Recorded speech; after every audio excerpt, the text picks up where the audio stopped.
All right, taking off mute, levels at 0, 0, 0.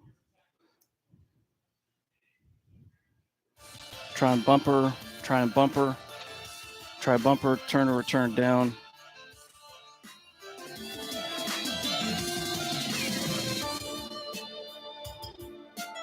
All right, bumper, bumper, bumper.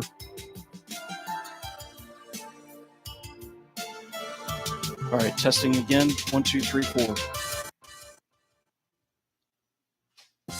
All right, I think we're pretty good.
And welcome, everybody, on behalf of Mr. LeGree Oswald, who's down on the field, Michael Reef-Snyder to my right. Really appreciate this opportunity to broadcast another game of the 2023 South Carolina American Legion Senior State Championships from here, Cornell Field, beautiful Sparrow Stadium, home of the Francis Marion Patriots. And this game, the primetime game here on Saturday night. Saturday night's all right for fighting, according to Elton John. And this, my friends, will be a dogfight in one way, shape, or form. These are two gritty programs that are about to go nose to nose. Camden post 17 and the defending state champion Rock Hill post 34. Camden still has on the gold tops from the previous game where they defeated Sumter post 15 and ended Sumter's season. That final score was 4-0 behind a great pitching performance from two really good pitchers for Camden. As Camden's going to have to turn around and play again against a Rock Hill team that lost a heartbreaker last night to Florence, has to turn around and come back here this afternoon and try to beat a Camden team that seems to have found its form as this tournament has gone along. So Rock Hill's first loss in the playoffs was last night in a 3-2 loss to Florence. In a game, really, you could make an argument that either team could have won it. Rock Hill with a lot of runners left on base. They're going to have to avoid that stat if they're going to win this game here tonight. Here's the starting lineups. Rock Hill is the home team, so here's Camden's lineup. Leading off the shortstop, Kobe Evans. Batting second and left is Camden Watts. Batting third, the DH, Jake Morris. Batting cleanup, second baseman Zane Cato. Batting fifth at third is number 6, John Rawlings. Batting sixth and center, number 11, Carson Weathers. Batting seventh, the catcher, number 10, Win Ravon. Batting eighth at first, number 23, Patrick Daniels. And batting ninth in right field, number 14, Luke Duncan. On the mound, number 13, Mason Williams. Again, it's Evans, Watts, Morris, Cato, Rawlings, Weathers, Ravon, Daniels, Duncan, and Williams for Coach Corman and Camden post 17. Now for Rock Hill post 34. Leading off center fielder Cooper Parks. Batting second and left, number 5, Ethan Wilson. Batting third at first is Riley Stout. Batting cleanup at third, number 23, Michael Gibson. Batting fifth, the shortstop Josh Jackson. Batting sixth and right is number 14, Landon Sexton. Batting seventh at second, number 6, Tyler Champagne. Batting eighth, the catcher, number 24, is Jaden Surratt. Batting ninth, designated hitter, number 17, Jack Peeler. On the bump tonight for Rock Hill is number 10, Max Gladstone. They are going to do the code of sportsmanship, a prayer, and then the national anthem, and then we will be ready for baseball between Camden and Rock Hill. Going to take a brief time out, put the bumper music back on. Back in a moment here on the We Are Fort Moore Broadcasting Network.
There's the ceremonial first pitch. We've had the code of sportsmanship, a little prayer, and the national anthem, and we are ready for baseball.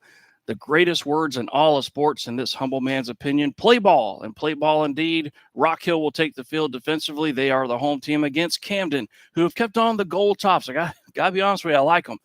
Georgia Tech gold. It's got that green letters and numbers, an old school font across the chest, and numbers on the back are easy to read for us old broadcasters. So thank y'all for that. So that is much appreciated because it really helps my eyes. Same thing for Rock Hill, the baby blues, tops and bottoms with the white numbers and letters outlined in a navy blue top. Here's the defense for Rock Hill post 34.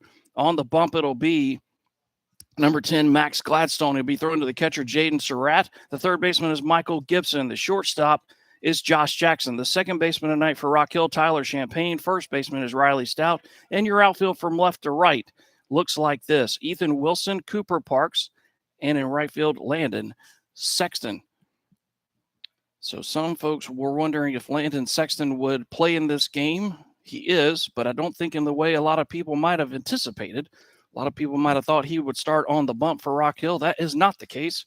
The ball will be handed to Mr. Gladstone, and Max can go out there and deal it, and he will do that. Just one note really, really quickly. The head coach tonight for Rock Hill is Jordy McCoy. Head coach Jerry McCoy not here tonight, but he is here in spirit most certainly. So Jordy will take the reins. He'll be assisted tonight by Noah Gammons and Jake Riggins. So Rock Hill is on the field defensively. Here is how Camden will start the top of the first. It'll be Kobe Evans, Camden Watts, and Jake Morris. And if you look at the first two games Camden has played in this park, yesterday and today combined, that's 14 runs scored for Camden and only 5 given up.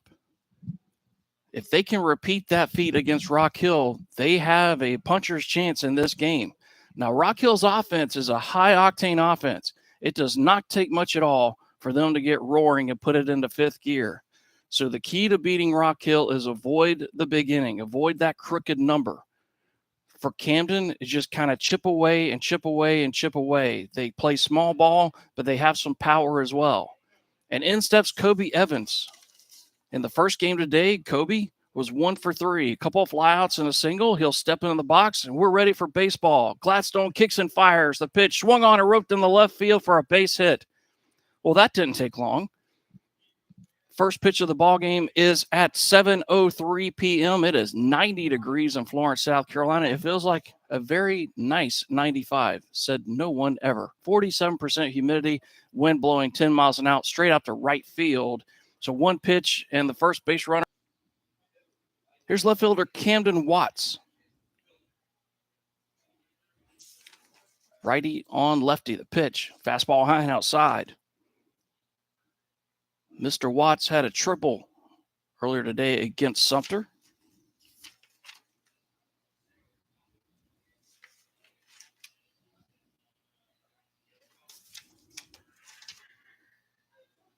Couple of walks yesterday as well. That fastball on the inner half of the plate, just below the belt for a strike. 1-1 the count, just underway.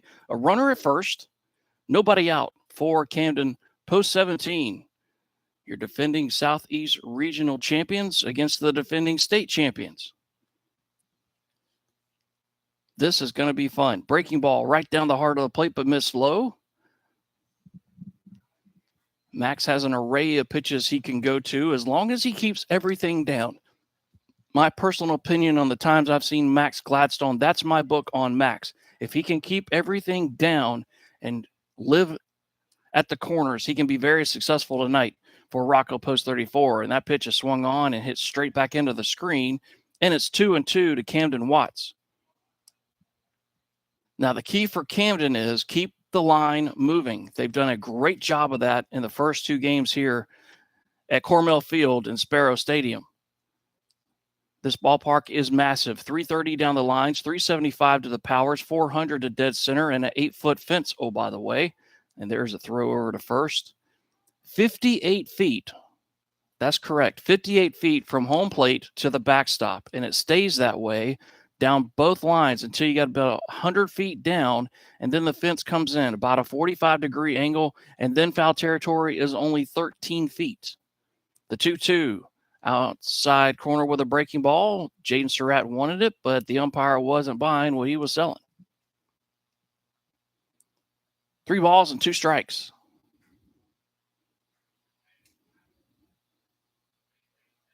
The coach for Camden, got to talk to him a little bit after the first game today. That pitch, high and outside, ball 4. So after a base hit and now a bases on balls, first and second, nobody out for Jake Morris. And that is exactly what the doctor ordered. Coach Carmen of Camden. Get an early lead, strike first while the iron is hot. Stephen Carmen, the head coach, assisted by Justin Dorton, Randall Vickroy, Brady White. And I was just playfully talking to him. I wasn't trying to stir anything up, but I was like, man, you really don't like it when people walk people, do you? And he looked at me and grinned and said, no, I do not. That pitch in there for a strike.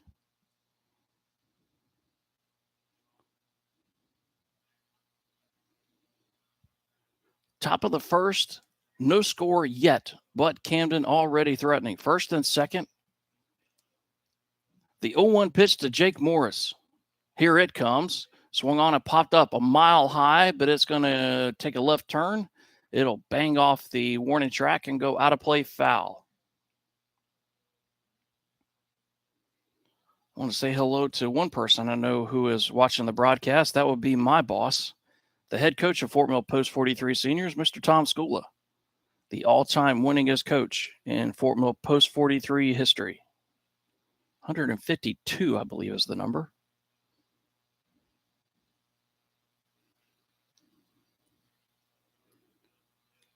No balls and 2 strikes to Jake Morris. I thought he was about to call timeout, but I think he was just shaking his hand a little bit. That pitch is in the dirt, and it caroms off to the left of Jaden Surratt. That'll go in the book as a wild pitch, and both runners move up 90 feet.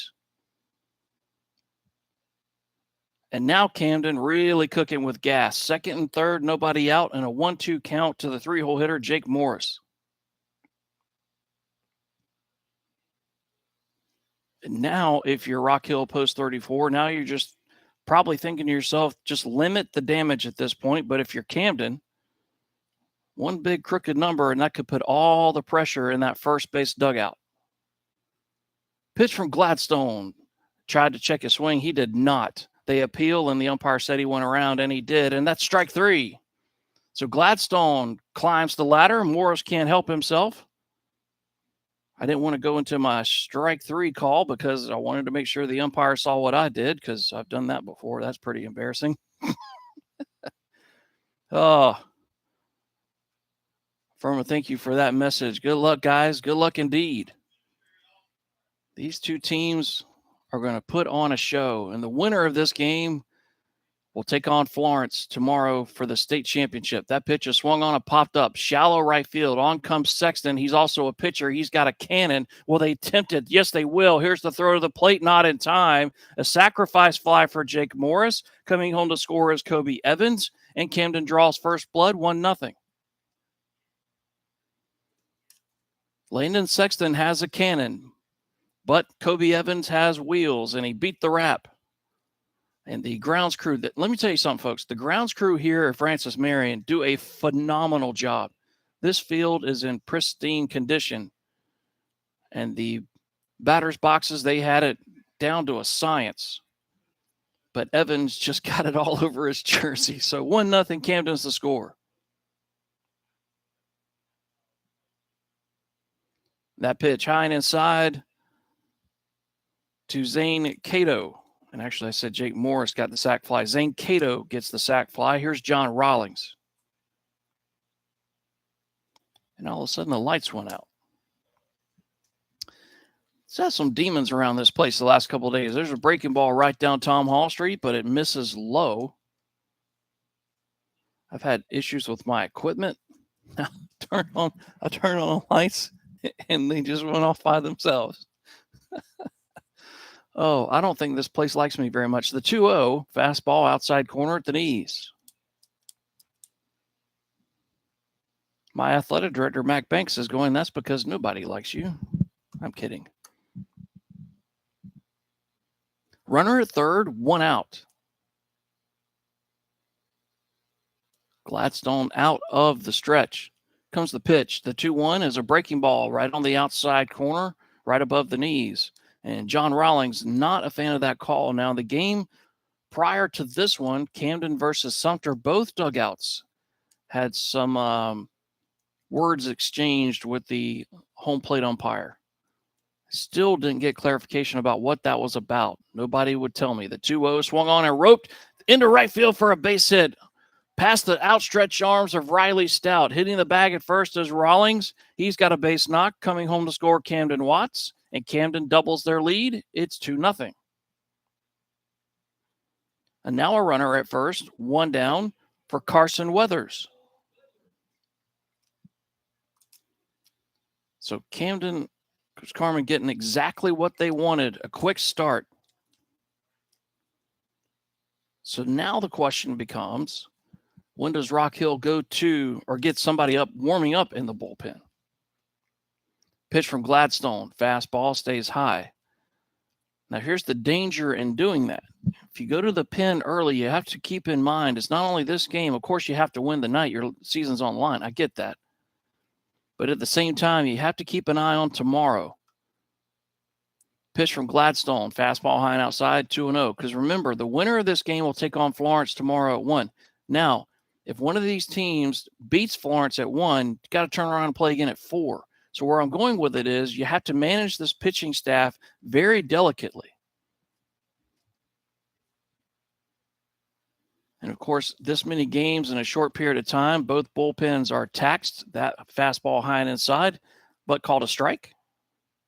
2 balls and 1 strike to Carson Weathers. Top of the first, a runner at first, 2-0 Camden already.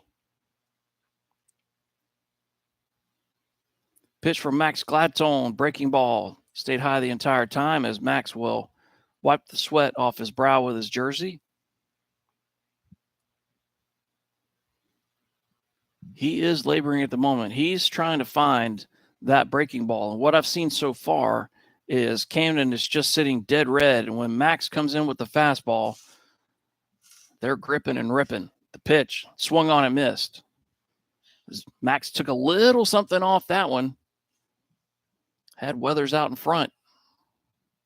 And the scoreboard went blank. I think the count's... No, he's still batting. Carson Weathers. It's 2-2.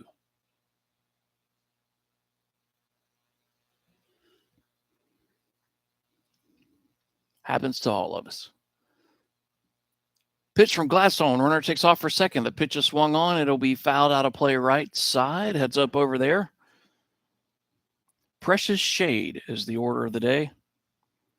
Although I'll say this, it's cooler today than it was yesterday. It sounds crazy to say that because it's 90 degrees and it feels like it's 95. But yesterday it was 95 degrees and it felt like it was 103.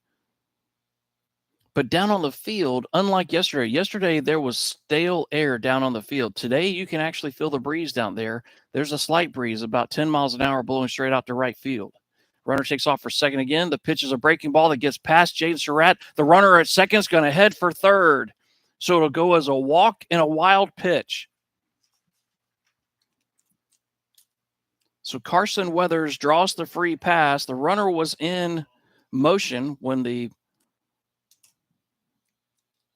pitch was thrown, but the pitch got past the catcher Surratt. I think that's going to be scored a walk and a wild pitch.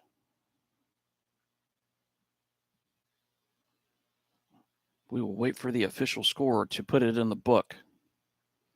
I have not been on the same wavelength. It's a different scorekeeper today than yesterday. And I'm still trying to get on his wavelength. So they actually, so close. I was close. They're going to score it a walk and a pass ball. And now a visit to the mound. And I do believe that is pitching coach Jake Riggins.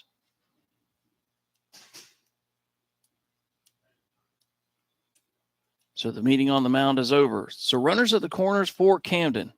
They have a 2-run lead, and they're trying to add on more.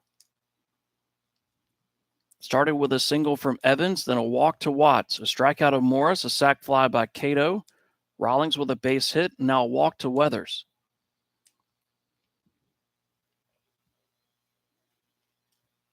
Decent lead over at first base for Carson Weathers. The pitch swung on and a fly ball fairly deep, right center field. Sexton will drift back and he'll make the catch, and that will retire the side, but not before. Camden picks up 2 runs on 2 base hits. There were no errors. There were 2 runners left on. We head to the bottom of the first inning. Camden 2 and Rock Hill coming up. Back in a moment on the We Are Fort Mill Broadcasting Network.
Welcome back, everybody, to beautiful Cornell Field, Sparrow Stadium, Florence, South Carolina.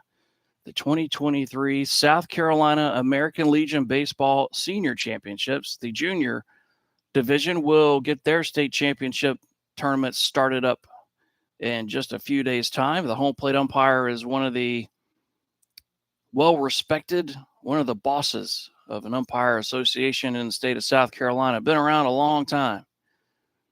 The guys out in the field, I know them as well. Here's the defense for Camden. I'll say this. They're going to go by the rules, but if you're going to get a little chatty, this home plate umpire will send you to the showers. So be careful, fellas, on both sides. The pitcher here for is Mason Williams. He'll be thrown to the catcher, Wynn Ravon, I believe is how you say it. The third baseman is John Rawlings. Kobe Evans is the shortstop. Second baseman is Zane Cato. The first baseman is Patrick Daniels. Your outfield from left to right is Camden Watts, Carson Weathers, and Luke Duncan. And due up first for Rock Hill, post 34, it'll be Cooper Parks. He'll be followed by Ethan Wilson and Riley Stout.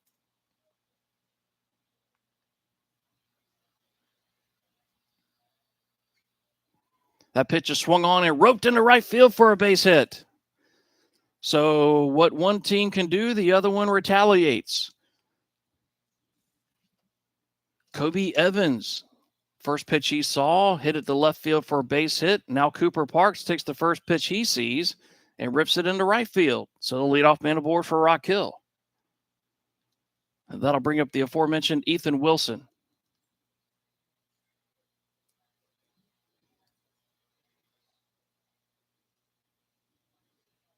Big lead at first for Cooper. The pitch. Fastball in there for a strike. In case you're wondering about stolen bases, Rock Hill will steal left, right, and center. So you do have to keep an eye on these base runners. 1 through 9, they'll swipe a bag in a heartbeat.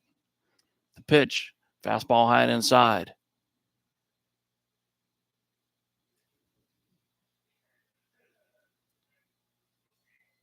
Trying to see Cooper's stolen bases. Having a hard time putting my finger on that at the moment. Pitch from Williams. Something off speed, low and outside. 2 balls and a strike to Ethan Wilson. It's 2-0 Camden here in the bottom of the first. So we've got a long way to go. Anna Hughes says, come on, Camden. I'm sure we've got a bunch of Camden folks watching, a lot of Rock Hill folks as well, a lot of people in the ballpark. The pitch swung on and missed. It's 2-2, but appreciate everybody for their support of these great players and coaches. They are the stars of the show. And trust me, folks, the first 2 days of this bad boy has been entertaining, to say the least. If this game is anything like yesterday, especially the 7 o'clock game, you're in for a heck of a ride. The pitch swung on and hit a mile high above the lights. It's going to stay in play in foul territory. The third baseman says he's got it, backpedals a little bit, but squeezing it is John Rawlings. And that'll be out number 1. That'll bring up first baseman Riley Stout. The radio crew from Sumter asked me, they said, "Are you doing every game?" Yes, I am. And one of them said, "How?" I'm addicted to this. I love it. Snap throw to first. William just steps off the rubber and slings it to first. He is a crafty left-hander. Really good move, according to some Camden folks I talked to before this game. Runner takes off for second. The pitch is swung on and ripped back at the box into center field. Hitting the bag at second is Cooper Parks. He's on his way to third, and a hit and run executed to perfection by Rock Hill. Riley Stout just rips it right back where it came from. Cooper Parks was on the move, and he goes first to third. So runners at the corners and 1 down for Michael Gibson.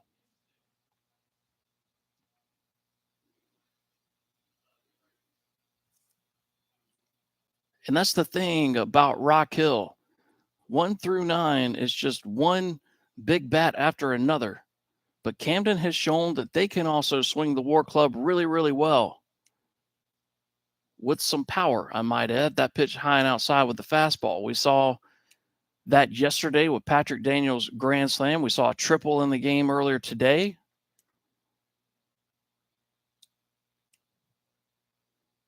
But Rock Hill trying to scratch the scoreboard, and time was called before the pitch was thrown because they called a balk. And coming home to score is Cooper Parks. So a balk is called on Mason Williams, and it was spotted by the umpire out at second.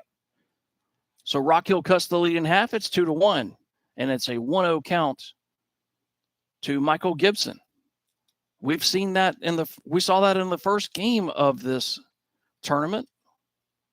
The first run scored by Richland post 215 was on a balk.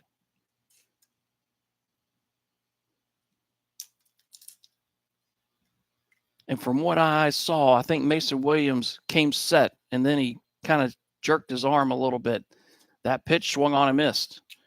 Gibson tried to check his swing, got an elevated fastball, but could not keep it from breaking the plane, and it's 1-1.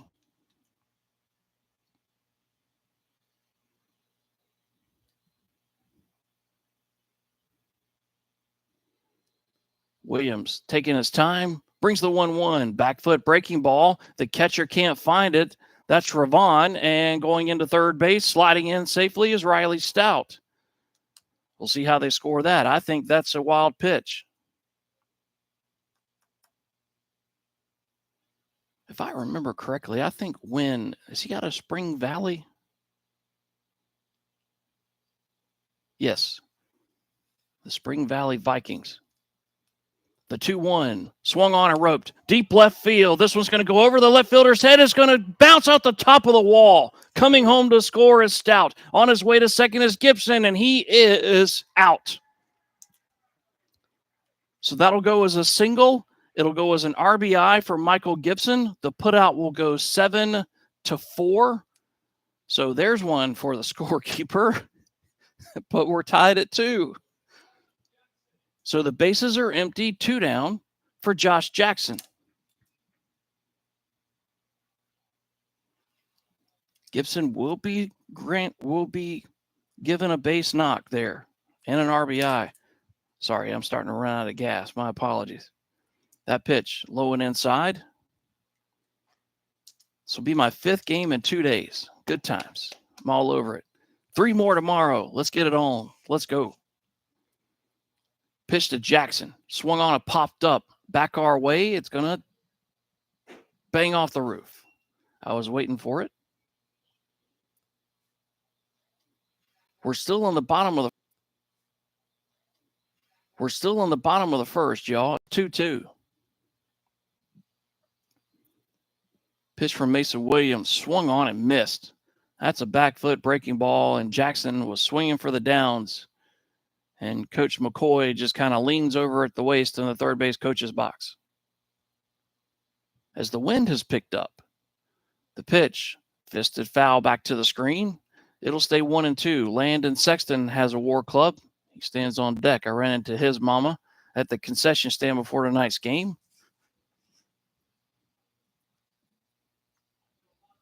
Pitch from Mason Williams. A swung on and a little worm burner to the second baseman. He gloves it. Throw to first is low, but a nice job digging it out over there at first base. Nicely done by Patrick Daniels.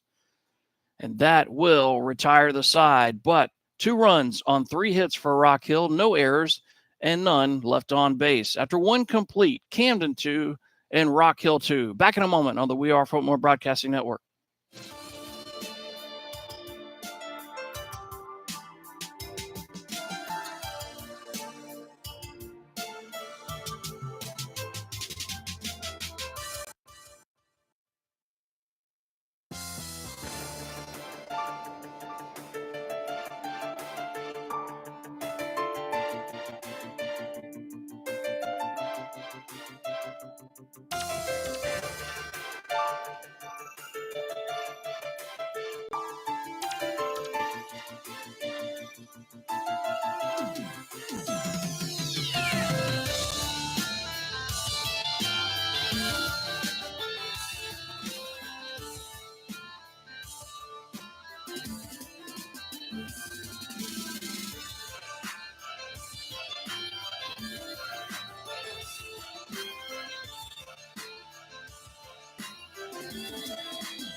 Headed to inning number 2, tied at 2.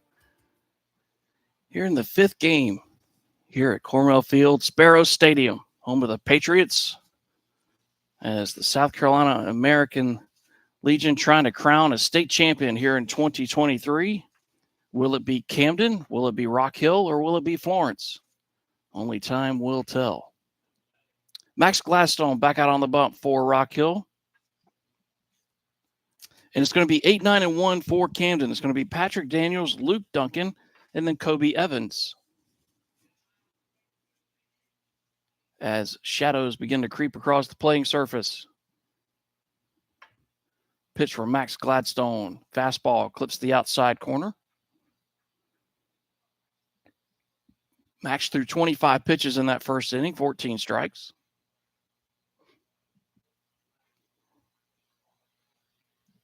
The 0-1 from Max. Tried the front door breaking ball to Patrick, and it missed. Thank y'all for tuning in tonight, wherever you may be across the fruited plains. We've had people from all over the place watching and listening. We thank you for your support. South Carolina American Legion Baseball. That pitch swung on. Place watching and listening. We thank you for your support. South Carolina American Legion Baseball. That pitch swung on and hit high and out of play foul by Mr. Daniels, and that'll run the count to a ball and 2 strikes. And now there's action in the Camden bullpen. Now let's take a gander down there and see if I can see who that young man is. Pitch swung on and a 2-hopper to the first baseman, Riley Stout. He'll glove it. He'll win the race to the bag.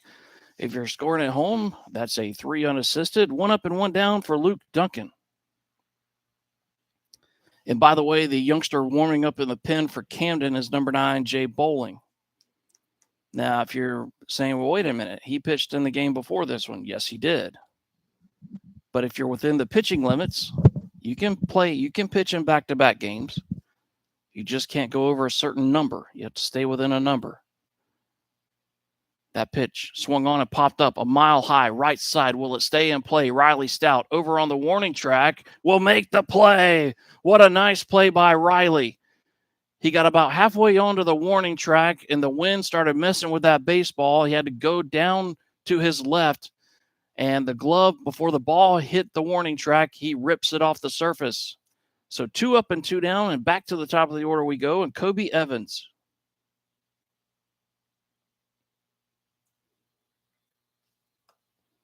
Kobe got the train started back in the top of the first with a base knock, came around to score the first run of the night for Camden.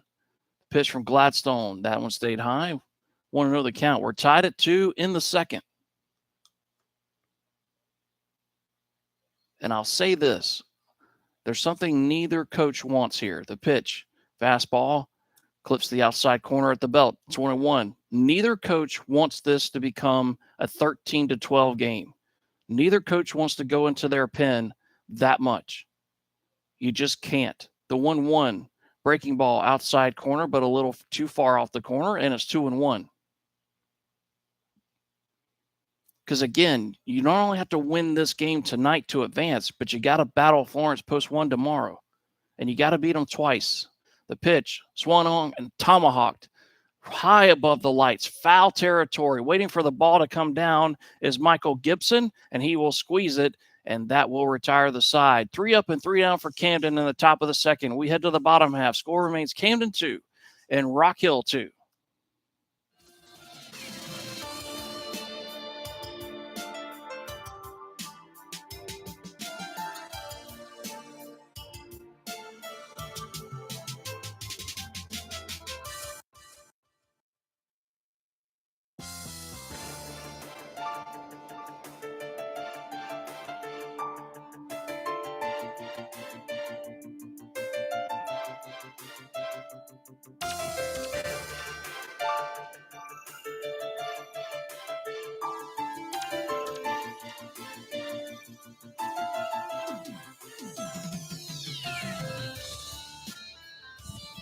Going to bring you folks back in a little bit early here because we have a change on the mound for Camden post 17.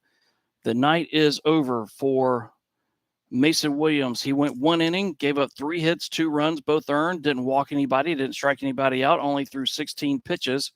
And the new twirler for Camden post 17 is number 9, Jay Bowling.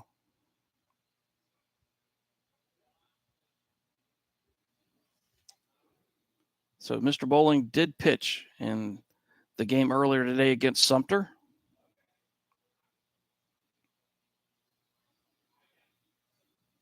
And I was talking to the radio crew from Camden, and they were wondering how much Bowling could go. Now, in the first game today, Mr. Bowling threw 32 pitches, 22 strikes.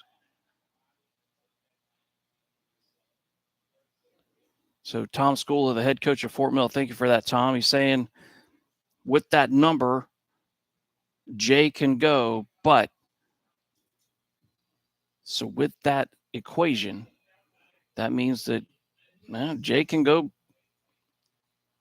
over 70 pitches here. And the leadoff man here for Rock Hill, it's going to be Landon Sexton. It'll be 6, 7, and 8 in the order. Landon Sexton, Tyler Champagne, Jaden Surratt. We're tied at 2 in the bottom of the second. Pitch from Bowling. Pitch is swung on and missed. What they call a daddy hack from Landon Sexton. He goes to SMC, Spartanburg Methodist. He is a graduate of York High School, home of the Cougars.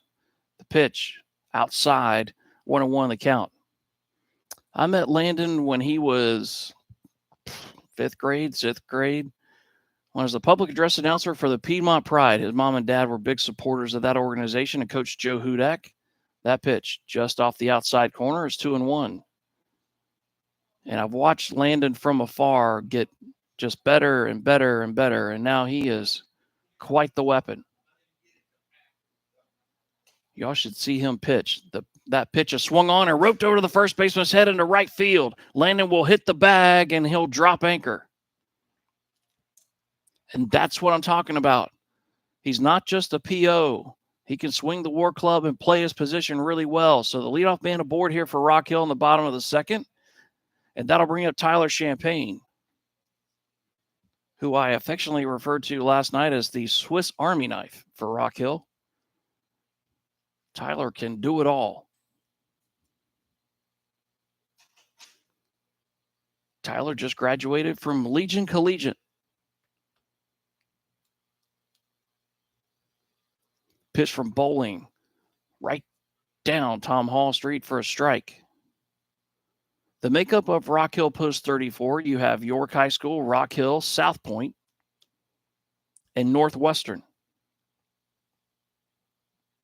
And the pitch swung on a chopper foul. Runner was in motion as Coach McCoy was pushing the old buttons again. Get used to that, folks, because both of these teams, man, they love to do that. Steal bases, hit and run, small ball you. A gentleman from the Florence Darlington Tech Stingers said it perfectly between games. Death by 1,000 cuts, and then they tomahawk you to death. The pitch, outside corner, call strike 3. Tyler Champagne, not a big fan of the call, but that is the first strikeout for Mr. Bowling, but not his first strikeout today. That's his 4th strikeout today. And that'll bring up the catcher, Jaden Surratt, who is a rising senior for Dale Corley and the Rock Hill Bearcats. To my knowledge, there's only 2 schools in the Palmetto State with the nickname Bearcats. Going to square around the bunt. They'll throw over to first. That'll chase Sexton back to the bag. Rock Hill High School and Brooklyn Casey. That's the only 2 I know of with the nickname Bearcats. And ironically, both of them have the same color scheme. The pitch to Bowling almost hit Jaden Surratt, but Jaden slid back out of the way of that one. Jordy McCoy flashing the signs in the third base coach's box. Although he's not in the box, he's about 10 feet behind the box. That's about as far down the line as you'll see a coach give signals. But that's his style. But he'll move and move and move. You'll see him with a runner come around third. He's way in front of the box.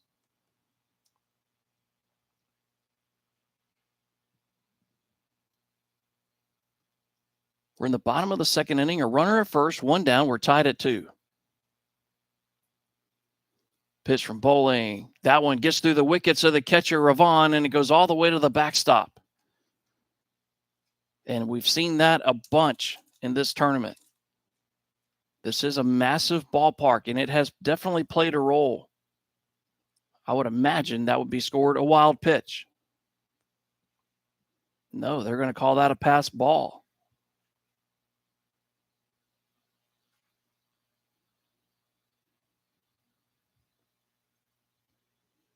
Okay. Thought it was in the dirt, but nonetheless, it's officially a pass ball. 1-1 the count. Here it comes. Off-speed pitch off the outside corner. Looked like a slider. I was talking to the Camden fellas after the game earlier today against Sumter, and they were telling me that what I was seeing in the first game against Sumter, that is exactly what Mr. Bowling is throwing. He's throwing a changeup, a fastball, and a slider. And they all have movement. They're all nasty. That pitch is in the dirt. Nice stop by Wynn. And where I'm going with that was exactly that pitch there. Your catcher's got to really, really pay attention because the ball has all kinds of movement on it. And they've got to be quick like a cat because that ball will start on the inner half. And by the time you catch it, it's in the left-handed batter's box. Here's the 3-1. Outside corner, but off the corner, that's ball 4. First walk issued by Jay. So runners at first and second now for post 34, and that'll bring up the 9-hole hitter, designated hitter, Jack Peeler.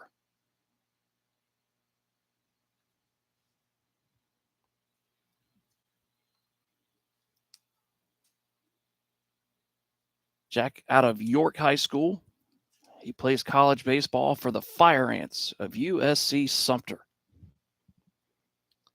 A lot of youngsters from York County have called that home. Going to square around a bunt. Bunts it foul, and it actually goes into the stands and almost hits a gentleman right in the lap.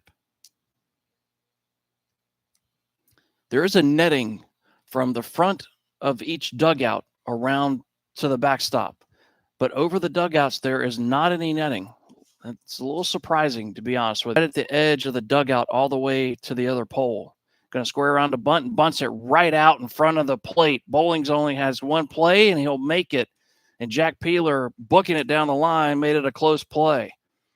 That ball can go more than, say, 4 or 5 feet. You want to talk about deaden it. Good heavens. But that'll go as a sacrifice bunt. Put out will go 1-3. Runners at second and third for Rock Hill. 2 down. Back to the top of the order we go, and Cooper Parks. Cooper ripped the first pitch he saw in the right field. That pitch swung on and missed. And Cooper was trying to send that one back to Rock Hill.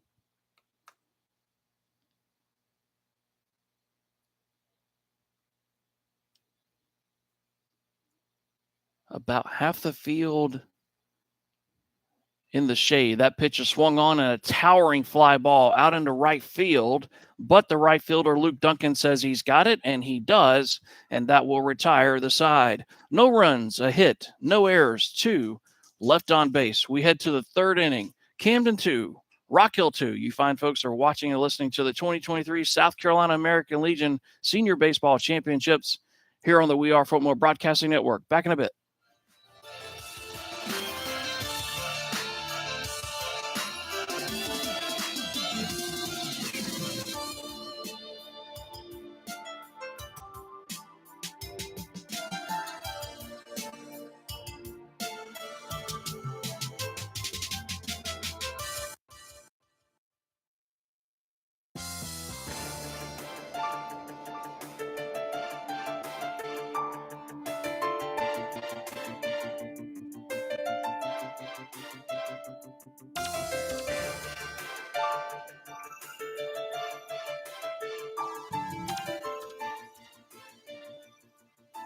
Max Gladstone back out on the bump for Rock Hill, post 34.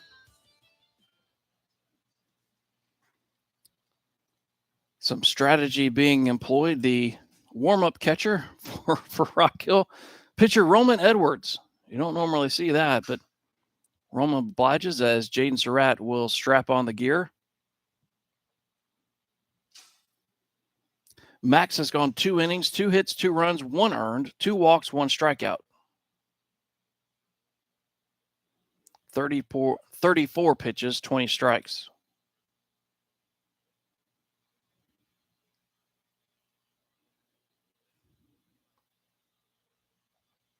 And due up here for Camden. It'll be the heart of the order. 2, 3, and 4. Camden Watts, Jake Morris, Zane Cato.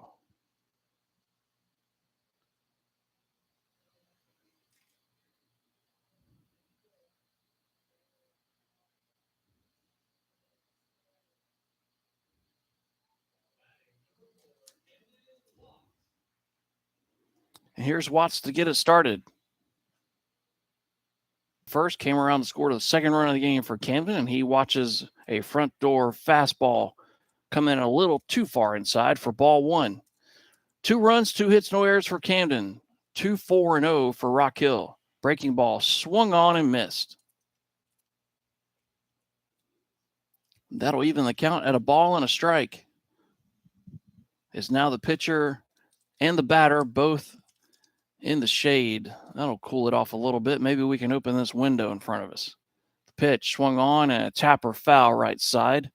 That hopefully will clean up a little bit of the screen, is my hope.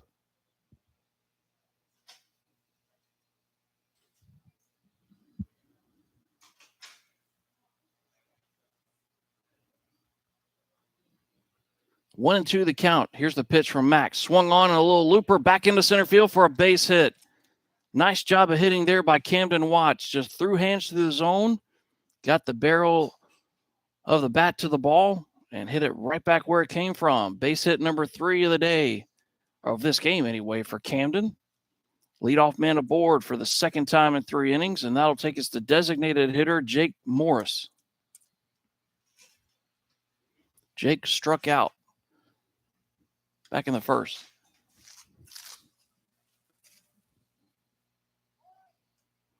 Going to square around a bunt. Going to bunt it right out back to the pitcher. Only one play for Max. He'll throw to first. Riley Stout will step on the pillow. That'll go as a sacrifice bunt. The putout will go 1-3.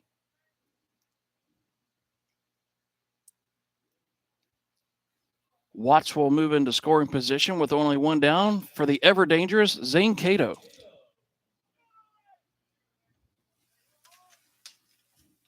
Have to move my camera back a little bit to do what I'm about to do.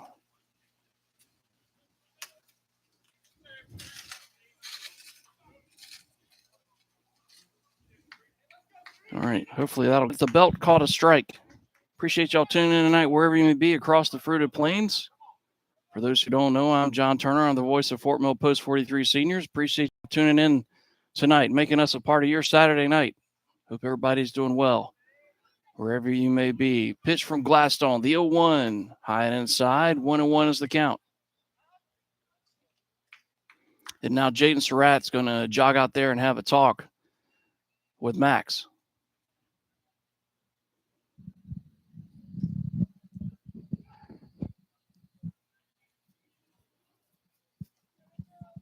Both Jaden and Max, Rock Hill Bearcats.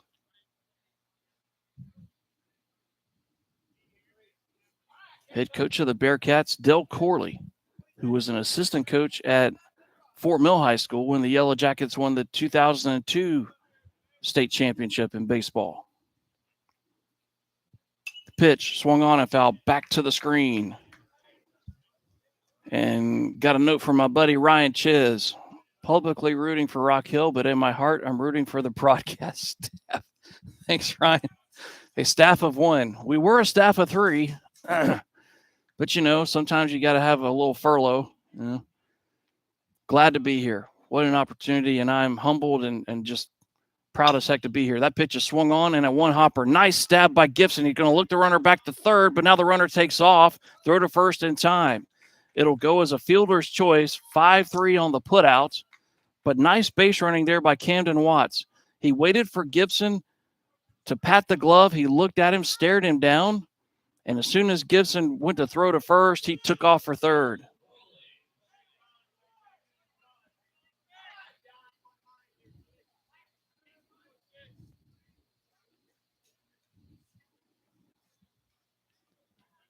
But what I'm looking forward to, but one thing at a time, don't put the cart before the horse. But tomorrow night, around this time, we'll be playing the All-Star game. And I will give you both teams, or at least the release that I was given. That fastball stays high. And boy, howdy, are there some really good players on these teams. Tomorrow night is going to be a knockdown, drag-out war.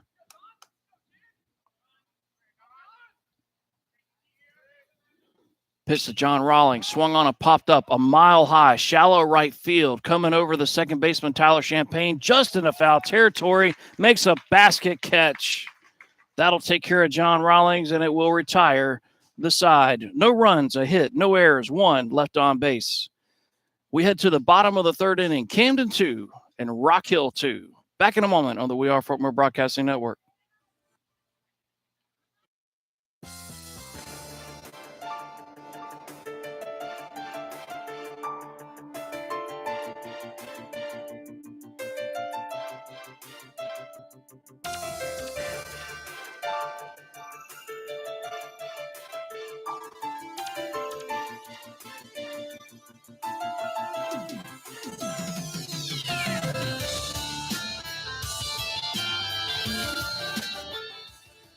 All right, I'm going to cheat a little bit. Going to go ahead and bring y'all back in. So just give you a little backdrop on the All-Star game. It's going to be the Stripes versus the Stars. And basically the Stripes are the upstate, basically. And the Stars are the Midlands and the PD and the Low Country. Going to go through the Stripes really quickly. Jake Torbett of Lexington, Landon Sexton of Rock Hill, Sam Chiz of Fort Mill, River Joy of Fort Mill, Jacob Cogdell of Inman, Garrett Dellinger of Greer, Brody Sanders out of Lancaster, Johan Rodriguez from Inman, Riley Stout from Rock Hill, Eli Craddock from Fort Mill, Kai Tullos from Greer, Blake Gambrell, who's a flashy shortstop for Winsboro, Landon Peavy, he's a really good player for Jimmy Jackson and Lancaster Post 31. Jaron Metcalf, the leadoff batter sometimes, but top of the order guy for Inman. Zach Jennings from Fort Mill, Ethan Wilson from Rock Hill, Luke Compton from Inman, and Burton Rawlings from Greer. Now the coaching staff will be Tom Skula, Jonathan Romano, and Joel Riley. And those three gentlemen are really good coaches, but they're also close friends of mine. That's the coaching staff of Fort Mill Post 43 seniors, and I'm humbled to call them my friends. Will they call me a friend? Depends on the day. Rawlings back out on the mound for Camden Post 17. A leadoff batter here will be Ethan Wilson. 2, 3, and 4 for Rock Hill. It'll be Ethan Wilson, Riley Stout, Michael Gibson. I'll give you the stars at some point in time here. The pitch. Oh, there's a nasty slider. The bottom of the zone on the outer half, and it's 1 ball and 1 strike. 2, 3, and 0 for Camden. 2, 4, and 0 for Rock Hill. The pitch swung on in a tapper foul. And my head coach is giving me a hard time. We've been playing nice, I'll have you know.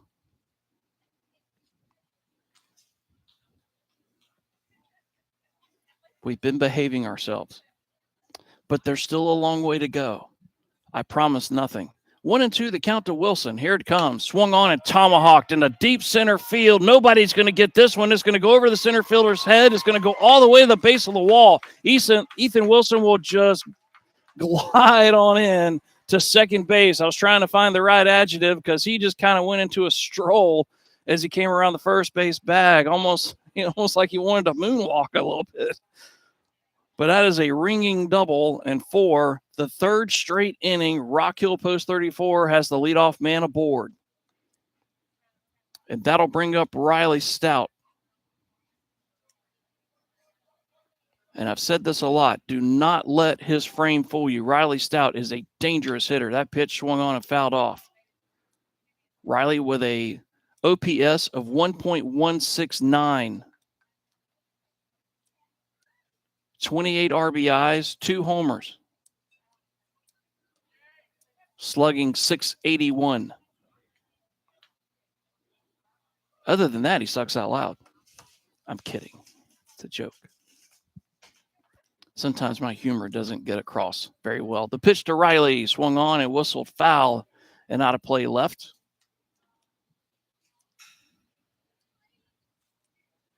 No balls and 2 strikes.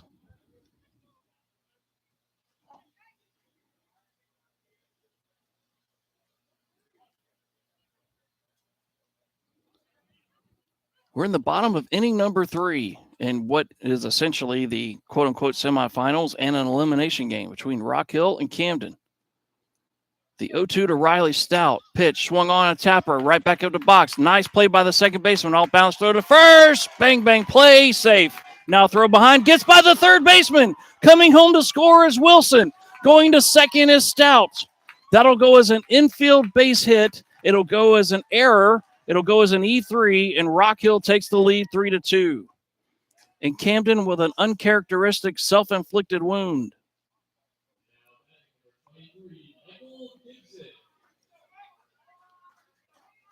Take a moment for the official score to give that one, but I think you got to go as a single and then an E3.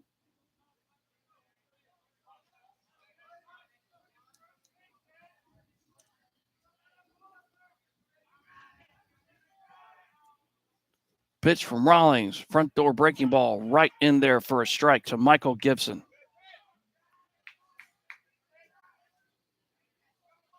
And they do give the error to Patrick Daniels at first. And Camden is normally steady Eddie defensively. They rarely make a mistake.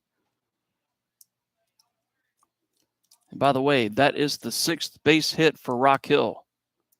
And we're only in the bottom of the 3rd. Pitch outside corner with a slider. 1-1 the count. And I've been waiting for the opportunity to open this big sliding glass window in front of me, and I just did, and it's nice. Beautiful evening here in the PD region of South Carolina. 1-1 the count. Here's the pitch. Breaking ball in the dirt. Nice stop by Wynn. That was the old 59.5 footer, but he did a great job of just making his frame big. That ball hits you, kind of pop out in front of the plate, stay on it. Riley Stout's at second base. Nobody out. In a 2-1 count to Michael Gibson. The pitch, slider off the outside corner is 3-1. And now Bowling, you got to wonder if he's starting to tire a little bit. Because remember, he threw 30 some odd pitches, 32, I think, in the game against Sumter. And now he's up to 27. So Jay Bowling, wonder how much longer he can go. That pitch right down Tom Hall Street. But Coach Carmen apparently thinks he can go a long way because nothing doing in the Camden bullpen. But I will say this, if this young man starts to walk people, Coach is going to come out of the dugout making the signal to the bullpen. That he does not like it when his pitching staff walks people. Pitch from Bowling. There's the slider, low and outside, ball 4.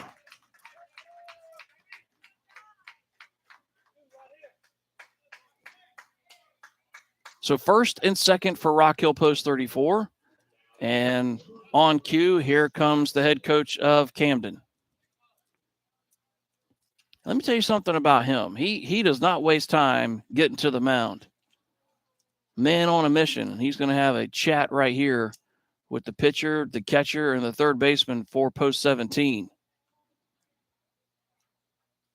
And although it's the bottom of the third, a big moment in this game, and he's going to go to the pen. He's going to take down Jay Bowling. There was no action in the bullpen.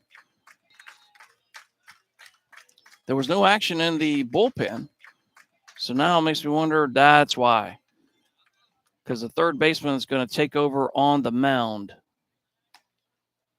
It looks like the new pitcher for Camden is going to be John Rawlings.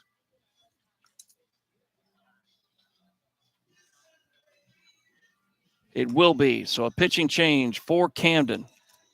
This will be their third pitching change of the night. Coach will go down to the home plate umpire, and he will tell him the defensive changes because obviously Camden's got to put in somebody at third base. Let's see who that's going to be.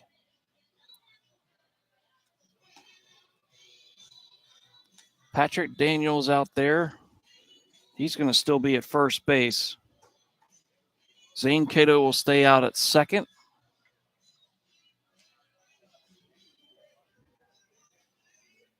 And it looks like Camden Watts is going to move to third. And 14. So Luke Duncan's still in right.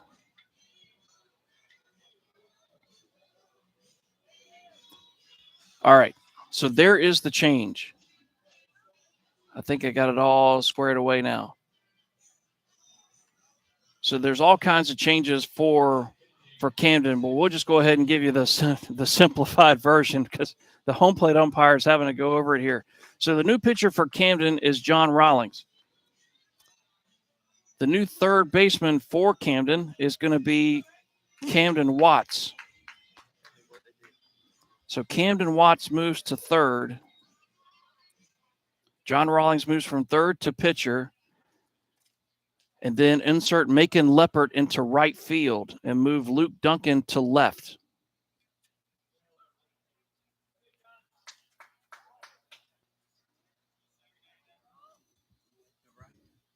Macon Leppert. Pitch from Rawlings off the outside corner.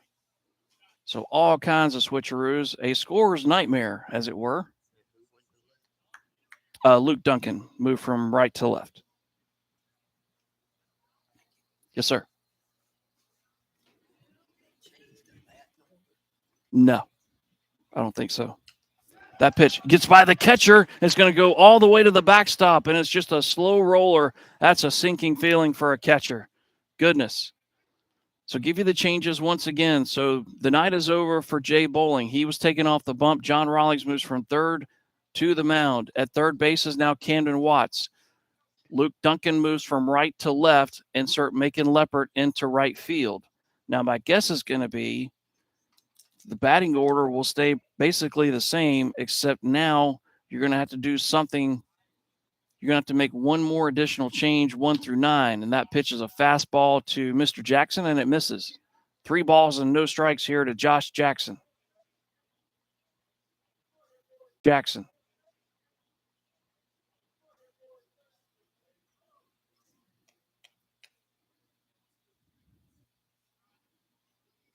That pitch, breaking ball, low and outside, ball 4.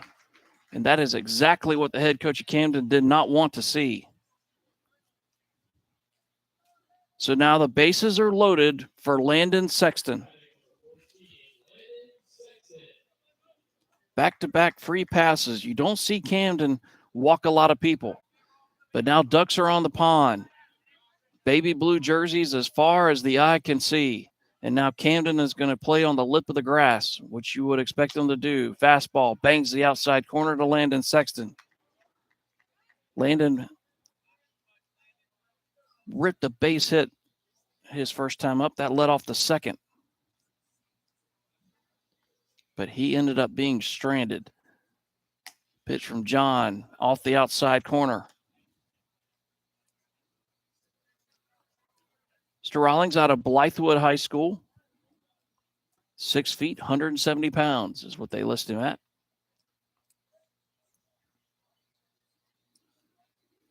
Pitch to Sexton, swung on and fouled back to the screen.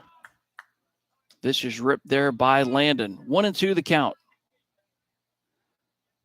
Riley Stout is at third. Michael Gibson at second. Josh Jackson at first.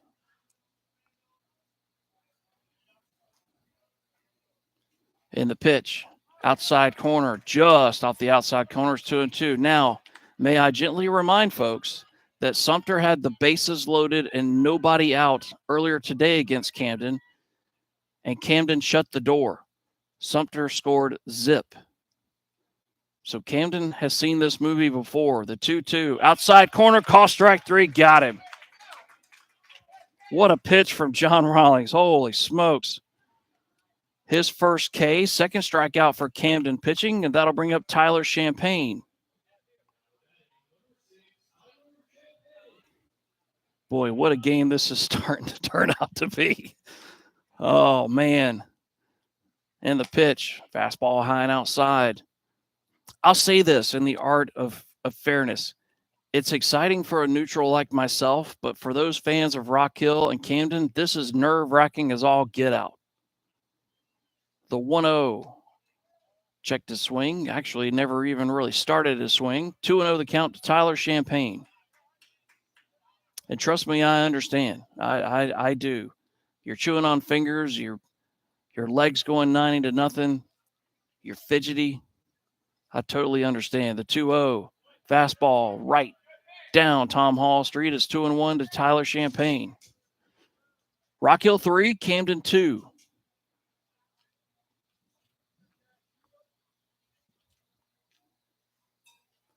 The wind has died down a little bit. The entire field in the shade. The pitch, fastball.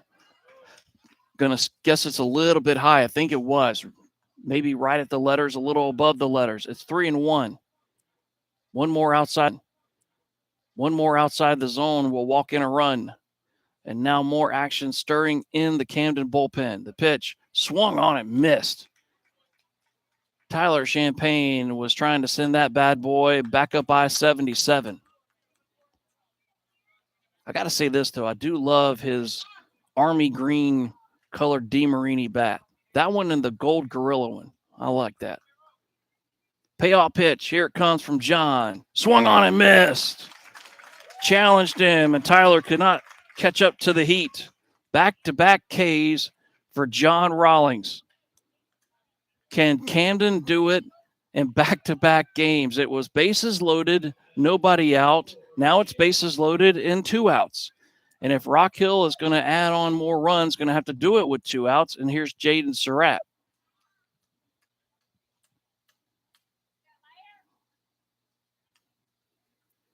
Rawlings brings it. Fastball outside corner at the knees.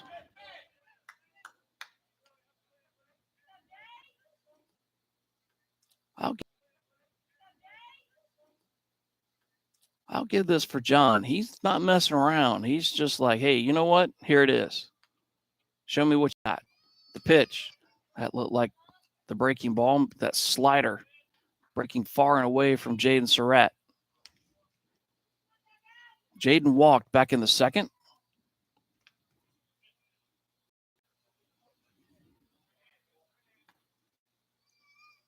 And now Wynn and John trying to get on the same page, but timeout was called by Jaden Surratt. Big spot in this game, ladies and gentlemen. And I'm not making it overly dramatic. This literally is a big spot.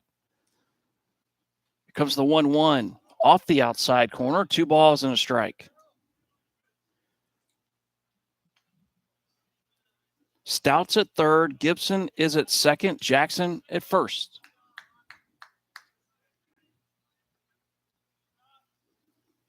The 2-1, low and away. Looked like a changeup, perhaps. The 2-1, low and away. Looked like a changeup, perhaps. 3 balls and a strike to Jaden Surratt, who looks down at Coach McCoy in the third base coach's box. And Jordy just kind of gave him that little arm wave like, give him hell, kid. John Rawlings 1 pitch away from getting out of the soup. Rock Hill 1 swing about from putting up a crooked number, and that pitch is right down Tom Hall Street at the knees. That's just a get-me-over fastball. It's 3-2, and it looked like Jaden was taking all the way. So now a big payoff pitch due here to Jaden Surratt. Runners will be in motion. Here's the pitch. Swung on and tomahawked. Deep left field, but it's going to hold up, and the left fielder is going to glide in and make the catch. Folks, Camden does it again. You got to tip your cap to him. You just really do. Wow. Bases loaded, nobody out. Rock Hill can't tack on. But Rock Hill does score 1. They do it on 2 base hits. There was an error, and the bases left loaded. That's 6 runners left on base for Rock Hill in the first 3 innings. And just an eerie signal. That's exactly what their stat line looked like last night against Florence, and it came back to bite them. But Rock Hill does have the lead, and there's a long way to go in this one. The score, Rock Hill 3 and Camden 2 as we head to the 4th inning, but I'm going to keep it here because I want to tell you who the South Carolina American Legion stars will be. The All-Stars will be. I did. Yes. So Macon Leopard is in the game in right. Luke Duncan moves from right to left. John Rawlings moved from third to the mound. Camden Watts moved from left to third. So Macon Leopard's got to be in the lineup. I'm wondering if they're going to take down the DH. The keel the DH and just go straight 9 would be my guess. That's correct. Yep. So here are the stars. I'm going to guess here. It's just a guess, and I'm going to butcher this name. Is it Keillor?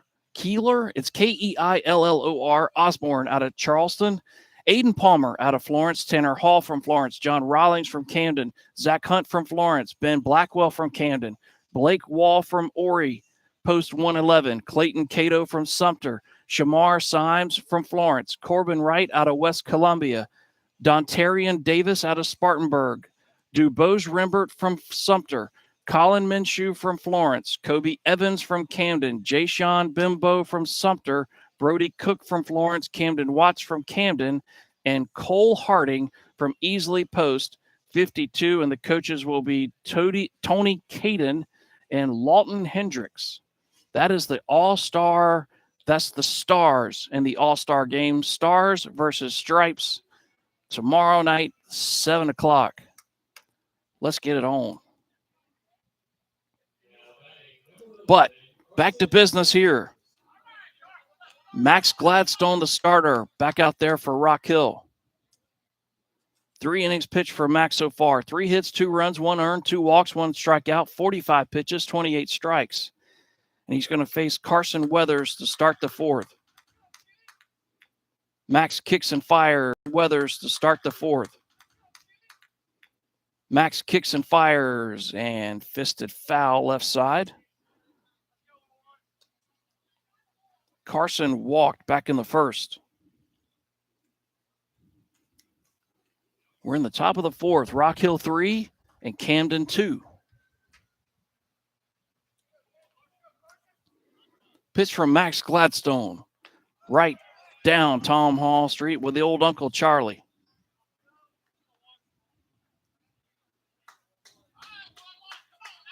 One ball and one strike to Carson Weathers. He'll be followed by Wynn Ravon and Patrick Daniels. There's the slider from Max Gladstone. Like I said at the start of the game, Max Gladstone with an array of pitches to choose from. But when he keeps everything down, he can be hard to handle. The 1-2, fastball high and inside. I would say that's a purpose pitch, but looking at the reaction from Max Gladstone, I think he just missed his spot. Now, it could be gamesmanship for Max if he comes back with something soft and away. That pitch swung on and rifled foul left side, and it stays 2-2 to Carson Weathers.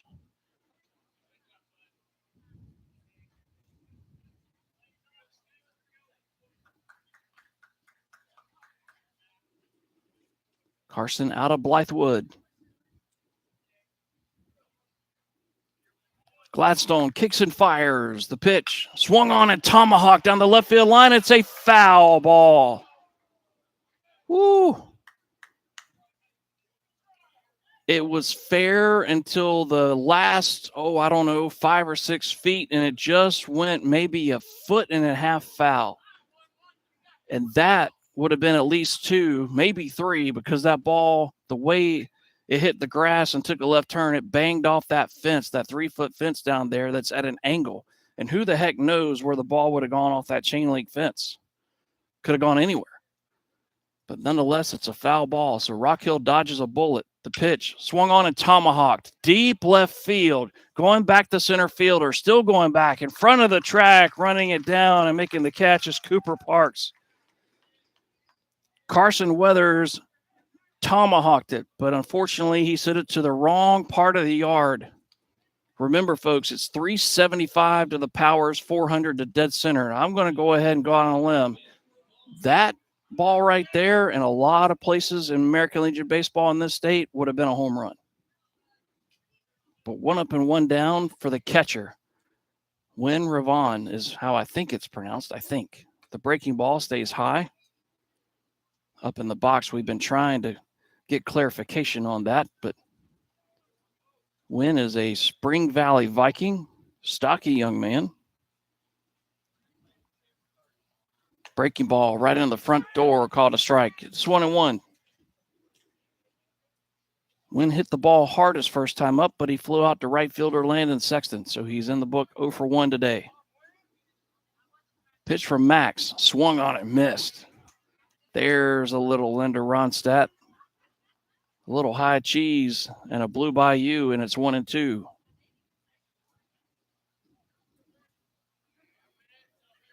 Max in the rocking chair, the 1-2. Breaking ball, call strike 3, got him.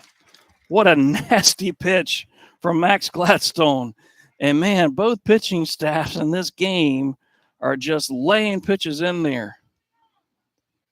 And I'm going to tell you something. If Coach Derek Urquhart, the head coach of Florence, is in the house or watching this game, he's watching this game going, oh, man. Whew.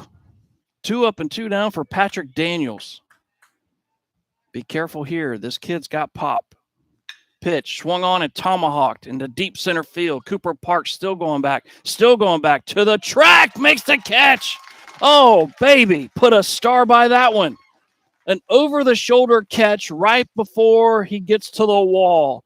And again, a ball that would have been a home run in a lot of parks in this state, but not here. It's just a loud out all the way to dead center field. And Camden, not very quietly, but they go 1-2-3 in the top of the 4th. We head to the bottom half. Score remains Rock Hill 3 and Camden 2. Back in a moment on the We Are Fort Mill Broadcasting Network.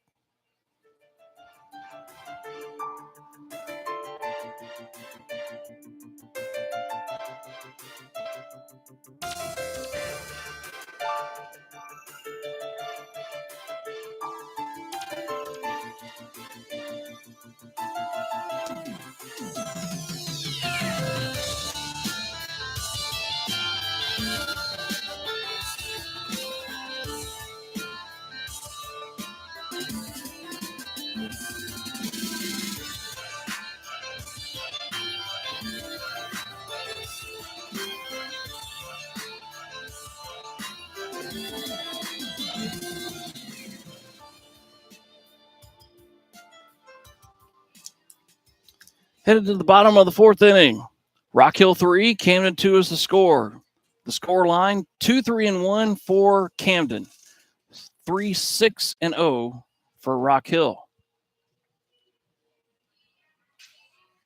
Back out to the mound for Camden is John Rawlings out of Blythewood High School, the Bengals, who were the upper state champions this year in 5A baseball.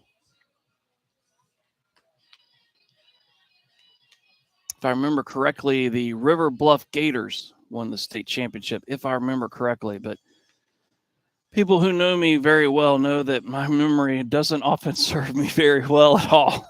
So don't quote me on that one. But nonetheless, Mr. Rawlings has gone an inning, 1 walk, 2 strikeouts, no hits, no runs, 21 pitches, 9 strikes.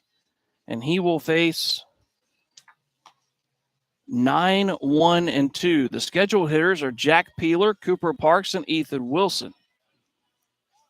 And it'll definitely be Jack because here he comes. And he'll get some last-minute instructions from Jordy McCoy.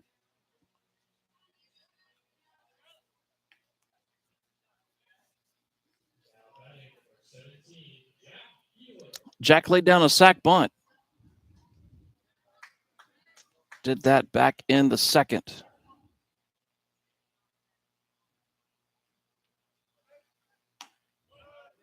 That pitch outside the zone for ball 1.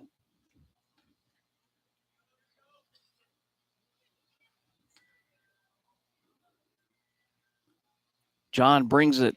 That one, that's a nasty pitch. It's outside the zone for ball 2, but that bad boy's got some arm side run. That thing's running away from left-handed batters. If he starts that over the middle of the plate and lets it run, that could be a dangerous pitch. He tried to do it there, but missed low, and it's 3-0. And that one didn't miss by much. There is more action in the Camden bullpen. The 3-0. That one clips the corner for a strike.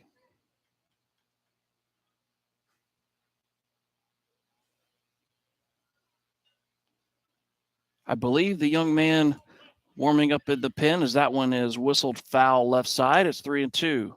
I believe Alex Simmons is warming up for Camden, I think. If it is, he's a young man out of Blythewood, goes to USC Union, and that pitch off the outside corner for ball 4. And for the 4th consecutive inning, Rock Hill has the leadoff man aboard. Back to the top of the order, and Cooper Parks. Cooper has a single and a flyout. He scored the first run of the night for Rock Hill on a balk. That's the second time in 2 days that somebody has scored on a balk.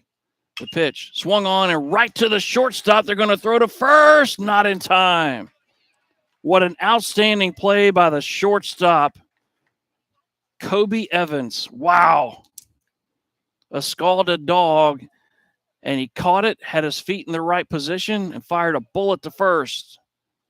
But getting back safely is Jack Peeler. That'll bring up Ethan Wilson. We have seen teams flash some serious leather these last 2 days. In every single game, there has been plays that just make you go, wow.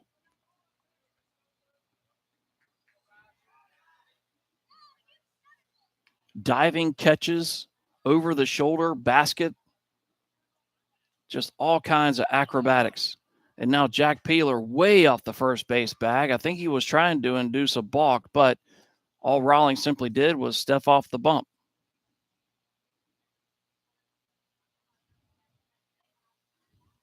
The pitch, that one stays high and outside. Ball 1 to Ethan Wilson, who popped out in the first, doubled and scored in the third. High and outside. Ball 1 to Ethan Wilson, who popped out in the first, doubled and scored in the third. We're in the bottom of the 4th. Rock Hill with the smallest of leads. It's 3-2. And now Rawlings, they got him picked off. They're going to throw to second. The throw is high. Tag is applied. He is out. That'll go as a caught stealing. And I think the tag might have been right on the schnoz of Jack Peeler, and I think he's feeling that one as he's checking his nose as he goes back to the dugout. That hurt. Hope he's okay. You never want to see any youngster. I don't care who you're pulling for. You never want to see a young man get hurt. But that will wipe the bases clean, 2 down, and a 1-0 count here to Ethan Wilson. That's Rock Hill baseball, though. The pitch swung on and popped up over our heads. It's 1-1. And what I simply mean by that is live by the sword, die by the sword. We've seen Camden take liberties like that, and it's worked out very, very well for them. And I put an emphasis on that because I'm a huge fan of small ball. I love it. Absolutely love it. The 1-1 all the way to the backstop. It's 2-1, excuse me. I think it's just the generation I grew up in at the time. It was small ball. That's how you won baseball games. You laid down bunts. You took the extra 90. You were hustling out of the box. You went 180 every time. The 2-1, high and inside, 3-1. And I don't mean to sound like the grumpy old get off my lawn guy. That's not it at all.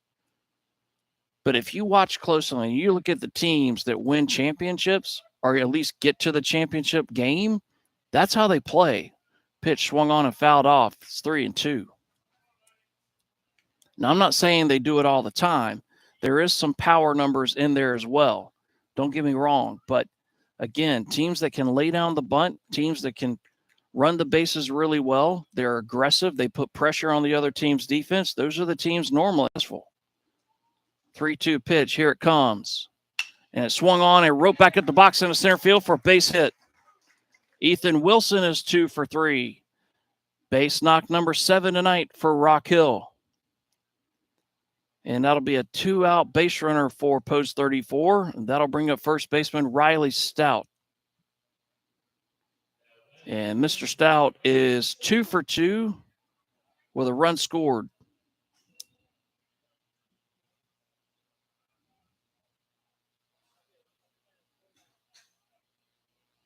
Pitch from John Rawlings. Fisted foul. Left side, heads up, youngster. And now the young men will fight for the baseball as it hits that embankment, that grass embankment over there. And now a fight ensues for the baseball. Young crawl on top of the other one to get that foul ball. 0-1 off the outside corner, 1-1. I love to see young people at the old ballpark. That will put a smile on my face very quickly. The 1-1 swung on and hit back up the middle. The shortstop's going to get to it, ranging to his left, throw to first in time. What a flashy play, but really well executed by Kobe Evans. And that will retire the side. No runs, a hit, no errors, and 1 left on for Rock Hill. After 4 complete, the score, Rock Hill 3 and Camden 2. You're watching and listening to the 2023 South Carolina American Legion Senior Baseball Championships from Sparrow Stadium in Florence, South Carolina, here on the We Are Fort Mill Broadcasting Network.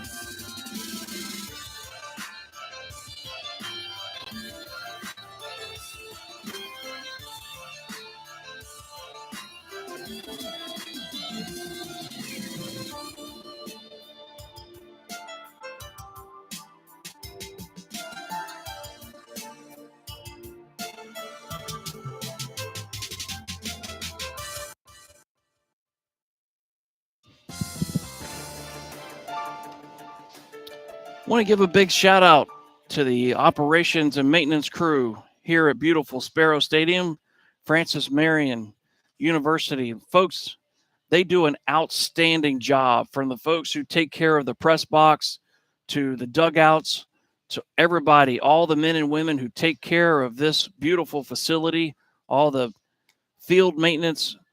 There's a reason why this facility is sparkling clean. And it's those hardworking folks behind the scenes, and they deserve a huge shout out because they have done a phenomenal job. When I walked into this joint yesterday, I could not believe what I was looking at. And I really thought this ballpark was brand spanking new, but it's 11 years old. But the reason it looks brand spanking new is because of those hardworking folks keeping it very, very clean and sparkling. And this field, let me tell you something, this grass, you could eat off of it. It's amazing. Max Gladstone still on the bump for Rock Hill. First pitch of the top of the fifth is fouled off. And basically just fouled off out of self-preservation by Luke Duncan, who started the game as the right fielder. Now he's playing left.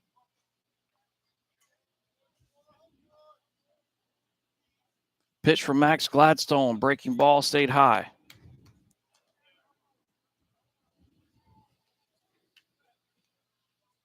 If I understand the changes, I think Macon Leopard will step in place of Morris in the DH spot. The pitch swung on, tapper, foul. Not in the DH spot. I should rephrase that. In the 3-hole where the DH was. Kobe Evans is on deck. Camden Watts is in the hole, as they say. And the 1-2 pitch from Max Gladstone. Here it comes. Low and outside with the slider.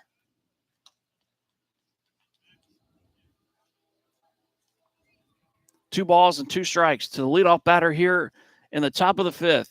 Rock Hill leads it 3-2. This has been a very entertaining game. The pitch, breaking ball, swung on and hit right to the third baseman. Wow. You cannot hit a ball any harder than that. But Michael Gibson climbs the ladder and robs Luke Duncan of a base hit. Jeez. What was the exit velo on that? Jeez. Back to the top of the order we go, and Kobe Evans, who's 1 for 2. Singled and scored in the first, popped out the third to end the second. Pitch from Max, going to square around to bunt, bunts it out in front of the plate. Max has got it, throw to first, bang, bang, play. No, it gets by the first baseman, Stout, and they're going to wave the play dead, and what are they going to say? They're going to call interference, and they're calling him out.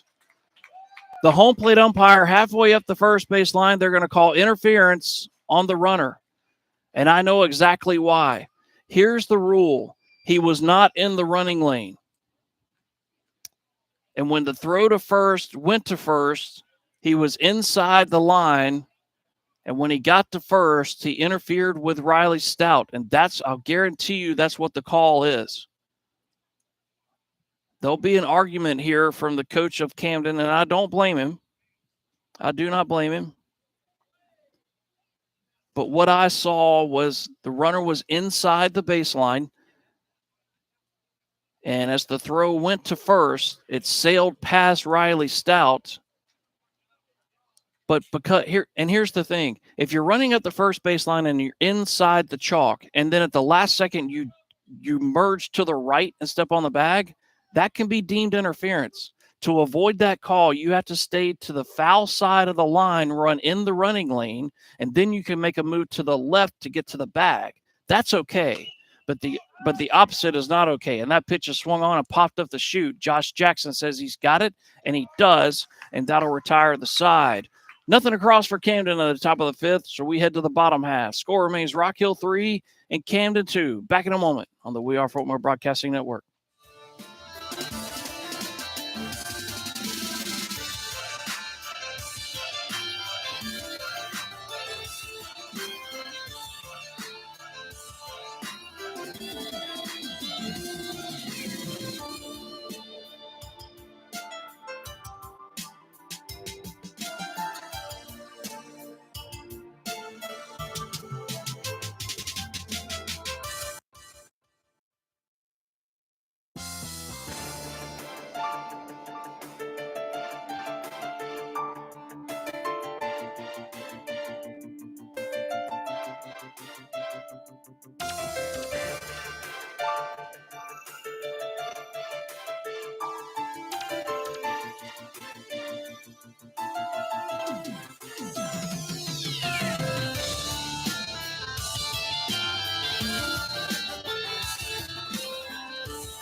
Welcome back, everybody, to beautiful Cornell Field, Sparrow Stadium, home of the Francis Marion Patriots.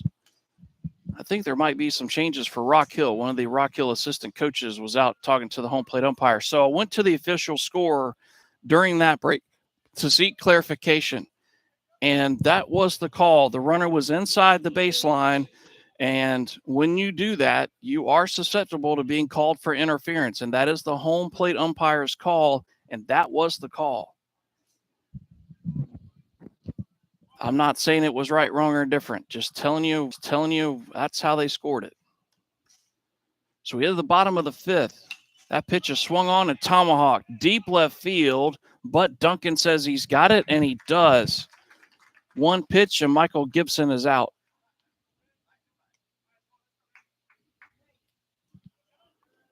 I think sometimes there's a disconnect, and when we're explaining calls, sometimes it comes across like we're pulling one way or the other. I really could care less who wins this game. I'm just glad to be here. These two teams are just punching each other right in the face. It's been a great game so far. The pitch swung on and fisted out to shortstop. What a play. What a play by Kobe Evans. Unbelievable. And I've had a couple of people text me and actually have sent me screenshots of the play, and they have opined that it was the correct call. I think it was. Because what it looked like to me was he was inside the line, and at the last minute took a shot to the right, and the ball was by Riley Stout. You can't do that. The pitch off the outside corner to Landon Sexton. 1-2 the count. Been a crazy day. The 1-0 swung on and a ground ball third base side, but it goes foul. It's 1-1. In the game Camden against Sumter, we had a batted ball that hit the base runner. And I believe it was Camden, and they were called out. It was Camden because Bryce Coulter was the shortstop for Sumter. That pitch, fastball high and outside the zone. 2 balls and a strike. I want to say hello to a buddy of mine. Mike Ritchie is watching and listening. He's keeping a sharp eye on me because this is his town. The 2-1. Pitch swung on and ripped foul, 2-2. Great guy.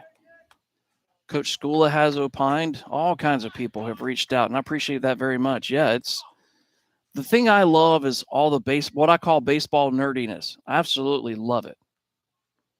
2-2, just off the outside corner. Nice pitch from John.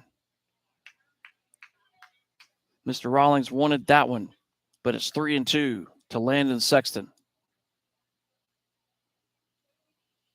Pitch swung on a little looper into right field for a base hit. Not a bad pitch at all from John Rawlings. Just a jam job, but Landon Sexton strong enough to just kind of muscle it into right field for a 2-out base hit. And now we're going to have a pinch hitter here for Rock Hill.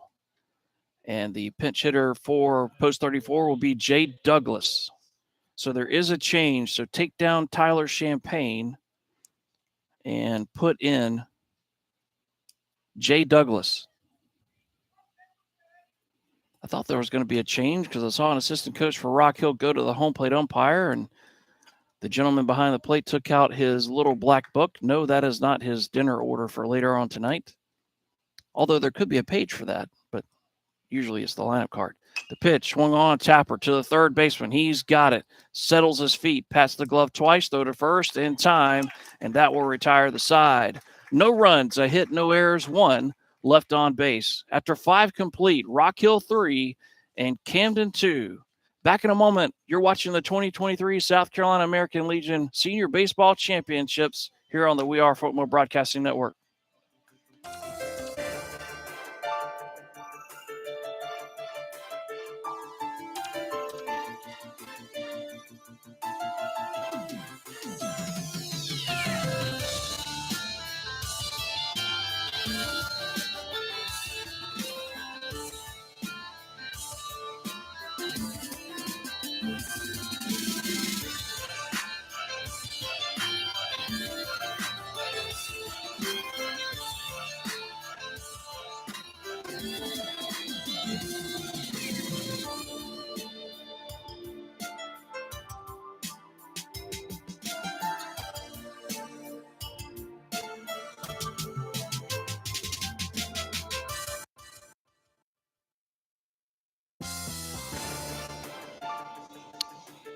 And I do want to say a special thank you to one of the Legionnaires who's up in the press box right now. He actually, when I reached out to the official score to get that ruling on the interference call, he reached out and thanked me for putting this game on YouTube and for folks to be able to watch it and listen to it. And quite honestly, folks, you want to know why I do what I do? That right there. A simple thank you is the most powerful statement around as far as I'm concerned. Just trying to bring it to the masses for the folks who can't be here. That's the whole point. These young men are great athletes. They're great kids. They deserve to be put on a platform. And this is it. They've worked their tail ends off to get to this point. They're the stars of the show. Might as well put them on a stage and let them rip. So Max Gladstone, Rock Hill Post 34.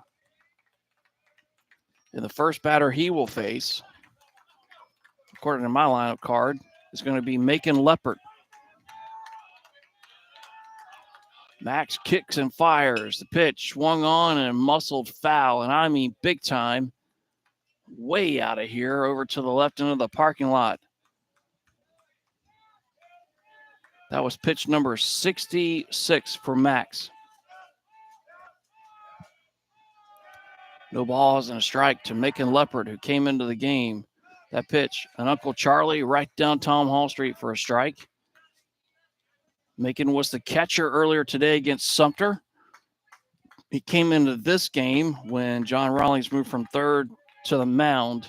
Macon was put out in right field. Pitch. This one is fouled off. No balls and 2 strikes. Little bit of lightning off in the distance. Yeah, just your tip sundown. That pitch fouled back to the screen. It stays 0-2. See it all the time.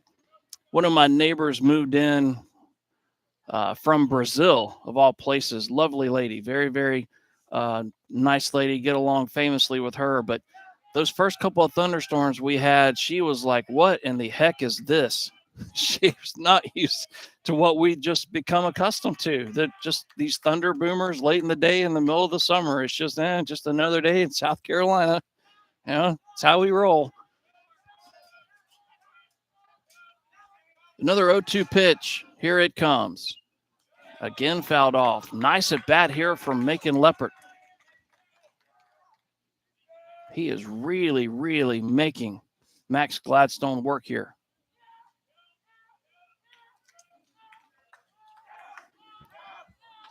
That chanting in the background you hear, that is from the third base dugout of Camden Post 17. They are in it, folks. Trying to juice it up. Now time is called by the batter.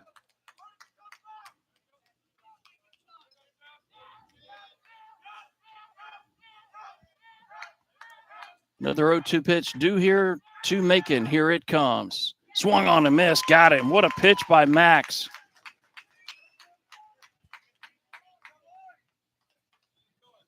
So 1 up and 1 down here in the top of the 6th inning. And that'll bring up Zane Cato.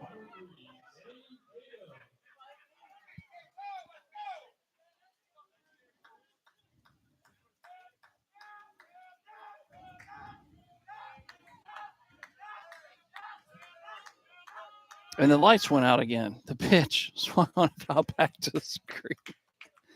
Oh. It does add a little ambiance to the press box, I must say. No balls and a strike to Zane Cato. Sacrifice fly and a ground out. Pitch from Gladstone. Fastball high and inside. Mr. Cato out of Lugoff Elgin High School, home of the Demons.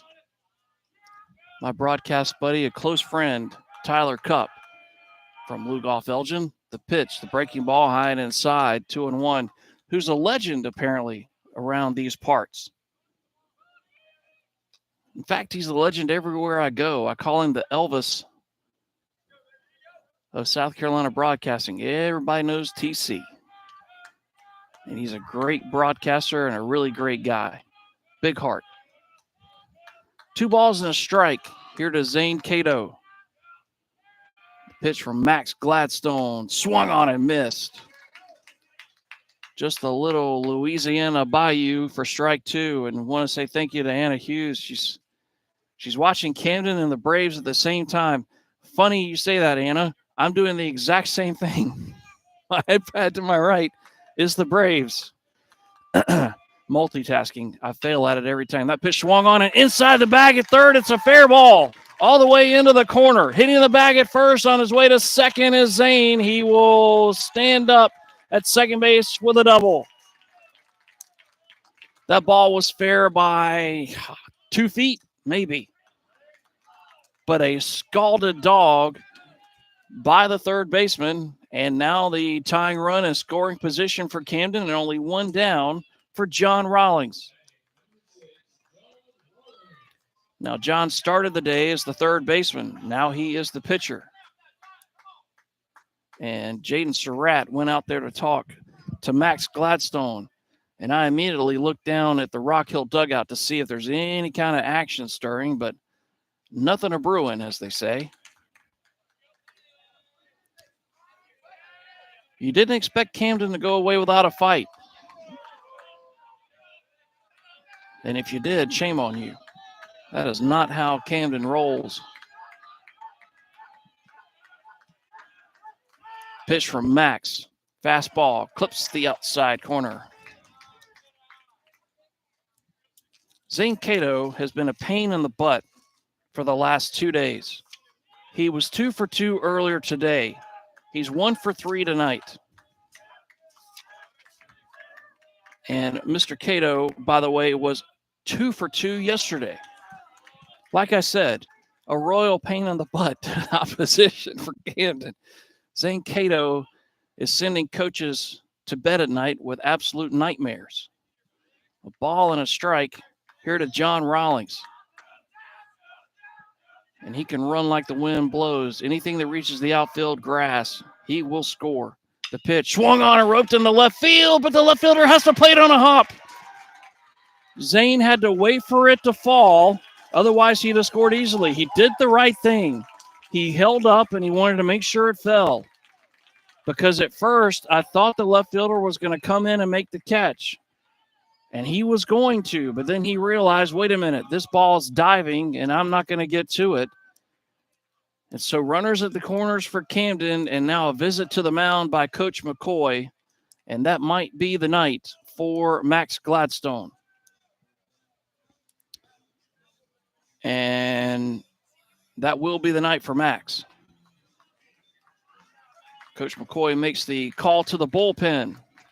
And I believe the new twirler for Rock Hill Post 34 is going to be Roman Edwards. I don't even have to look at the number. I see the flowing golden locks coming out of the back of his navy blue cap. Roman Edwards plays for USC Lancaster. He graduated from Legion Collegiate Academy. You're going to see a lot of pitches here. And I don't mean number-wise. I mean the type of pitches. Roman Edwards, by my count, when I've watched him play, and I've seen him several times over the last few years, by my count, he's got 5 pitches he can throw for a strike. That's the good news if you're a Rock Hill fan. The bad news is sometimes he can be a little erratic. The plate will jump around on him, as it were. And when that happens, normally his stuff stays up. So here you go. But he can be lights out. When he's on, he's lights out. And his job here for Coach McCoy is to come in and basically keep Camden from scoring and get this game into the 7th. So Max Gladstone, you can't close the book on him because Zane Cato and John Rawlings are his responsibility. But Max credited with 5 1/3 innings pitched, 5 hits, 2 runs so far, 1 earned, 2 walks, 3 strikeouts, 78 pitches, 53 strikes. But he did what Coach McCoy wanted him to do. Get into the 5th or 6th inning with the game close. And we've seen 2 coaches use 2 different strategies because Coach Carmen of Camden has gone to his pen early and often, but it's worked as well. So there you go. 2 different philosophies, but both successful. And that's the beauty of the game of baseball. It's not a one-size-fits-all. You can do all kinds of different things to win a game.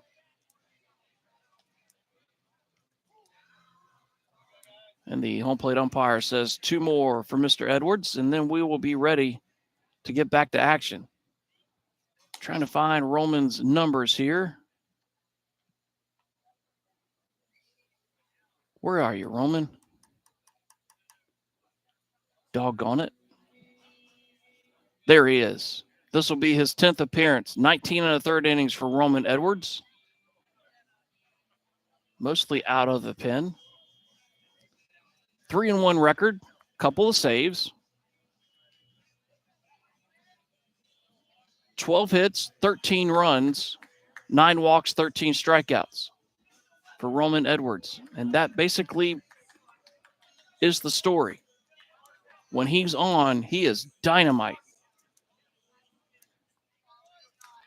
And the first bat and Raven, all of the players hanging all over the railings. These guys are having a good time. Pitch from Roman. Fastball stayed high. His fastball's got some giddy up on it.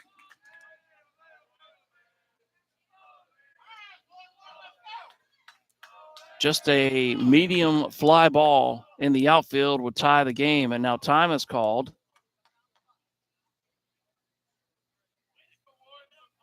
And the home plate umpire just stepped out from behind the plate and said something to Roman. What? I don't know. Nonetheless, the 1-0. Pitch from Edwards. Fastball right at the bottom of the zone, called a strike. It's 1-1 to Carson Weathers. Carson has walked and flown out.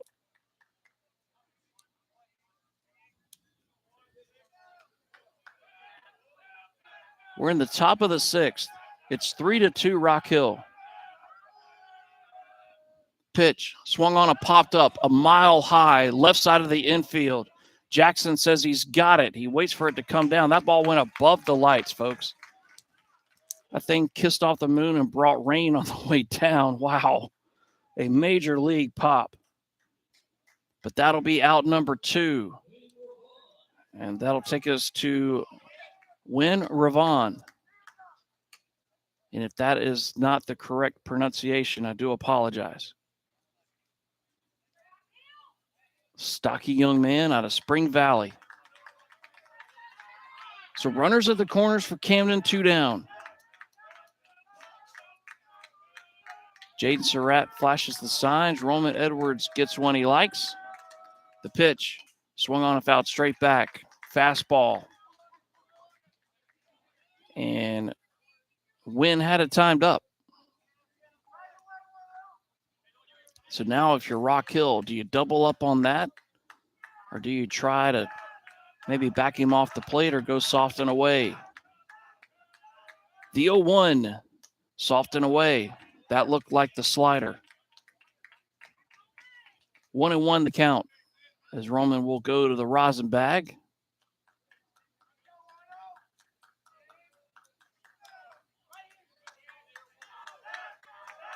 One ball and one strike. Pitch from Roman Edwards. Here it comes. Swung on and hit high in the air, right side, but it's going to take a right turn and go out of play foul. And it's a ball and 2 strikes to Win Ravon.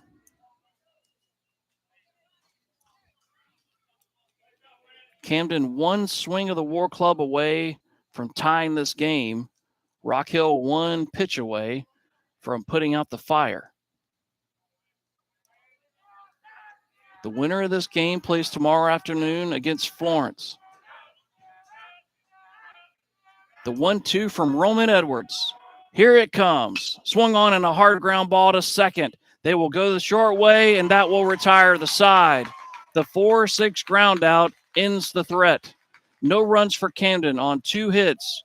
There were no errors and 2 runners left on. We head to the bottom of the 6th inning. The score remains Rock Hill 3 and Camden 2. You fine folks are watching and listening to the 2023 South Carolina American Legion Senior Baseball Championships. Back in a moment on the We Are Fort Mill Broadcasting Network.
Headed to the bottom of the 6th inning, you crazy kids.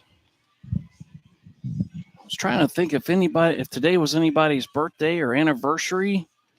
We've had some great shout-outs. A lot of people saying hello and wherever you may be across the fruited plains. And I think everybody has to agree, no matter who you're pulling for, this is a dogfight. This is what we expected to see. Two very proud programs going face to face, looking each other in the eye and seeing who will blink first. We go to the bottom of the 6th. John Rawlings still on the mound for Camden.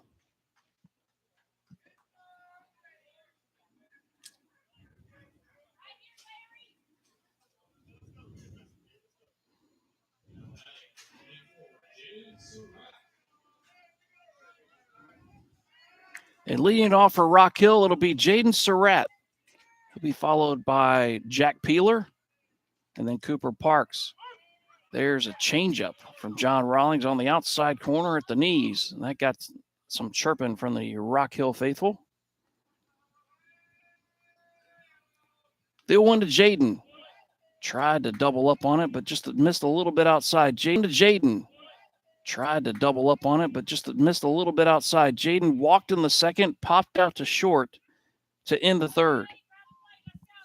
2-5-1 for Camden, 3-8-0 for Rock Hill. The pitch, missed low, 2 balls and a strike to Jaden Surratt. Pretty obvious. Rock Hill looking for insurance. Camden wants to keep post 34 right where they're at. Simple as that. The 2-1, high and inside, 3-1. And what you don't want to do is walk people. And the coach for Camden has already proven that very well over the last few days. If you walk people, he will bring the hook and he'll do it in a hurry. The 3-1, there's ball 4. The leadoff man aboard again for Rock Hill. 1, 2, 3, 4. For the 5th time in 6 innings, Rock Hill post 34 has the leadoff man aboard, and without skipping a beat, here comes Coach Carmen with a. He's walking the mound. I could have told you that. I've seen some coaches be aggressive when guys walk people, but man, he is not messing around. He is not a fan. And I asked him point blank after the game earlier today against Sumter. I asked him, I said, hey, Coach, what's the deal with walking people? And he just looked at me and he goes, I do not like it. And I mean, his blue eyes were staring a hole through my skull. He was just the word walk drew the ire of him. So, but it looks like he's going to keep John in there. There's action in the Camden bullpen. Trying to see who it is. There it is. It's number 12, Alex Simmons. I want to say happy birthday to Doug. Doug, happy birthday. Hope you're living it up on a Saturday night.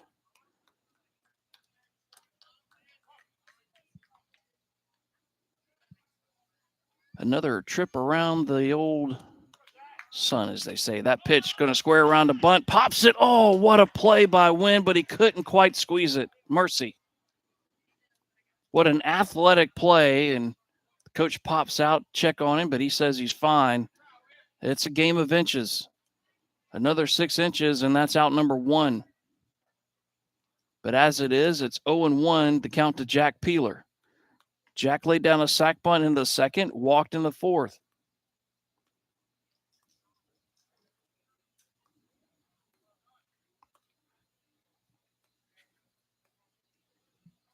If you're Coach McCoy in the third base coach's box, what do you do with Surratt? He can run pretty well for a catcher. Very athletic young man. Squares around a bunt. Peeler does. Going to bunt it. The pitcher only played a first. He'll make it. Oh, dangerous throw. Offline, but a nice play to step across the baseline by Patrick Daniels. Receive the throw and then step back inside the line before there was a collision. So that'll go as a sack bunt. Second sack bunt laid down by Jack Peeler. So runner at second, one down, back to the top of the order we go, and Cooper Parks, who's 1 for 3. Pitch from John Rawlings. There's the slider off the outside corner for ball 1.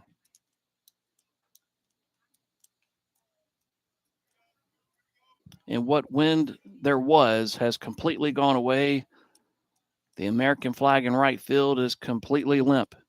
And it's a gorgeous evening here in Florence, South Carolina. The pitch swung on and a tapper. Third base side. It's going to stay a fair ball, and the two players collide, and the ball trickles into foul territory, but the ball was touched in fair territory. Once the ball is touched, that is a live ball, and it is fair. That'll go as a base hit for a ball that didn't even go 20 feet. Thankfully, John Rawlings didn't even go 20 feet. Thankfully, John Rawlings and Win Ravon are just fine. That could have been calamitous, but both young men appear to be okay. Thank goodness. But it will go officially as an infield base hit. So first and second for Rock Hill for Ethan Wilson. Pitch from Rawlings, outside corner, called a strike. Ethan popped out to third in the first, doubled in the third and scored, and singled in the fourth. 2 for 3. That's what you want from your two-hole hitter. And the 0-1 slider way off the corner. And I'm going to have to hold up my hands here. I haven't seen John Rawlings throw a whole lot, but he really looks like he's beginning to tire to me. Just his body language. He's given it all he's got. You got to think about all the games he's played because he's also a third baseman. That ball is ripped down the left field line. It's a fair ball. On third, like a house of fire, Jaden Surratt. Right behind him is Cooper Parks. He will score. It's an RBI double for Ethan Wilson, and it's 5-2.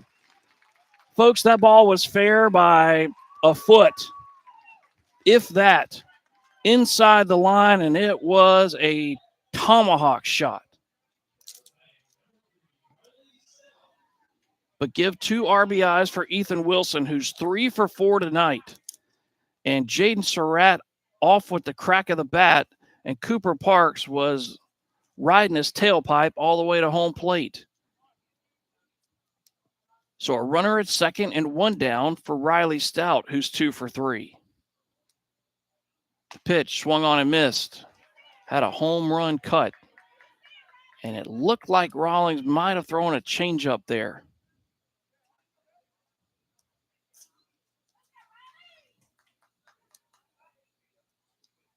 Rawlings brings the 0-1. Oh, Riley Stout tried to check. No balls and 2 strikes to Riley Stout.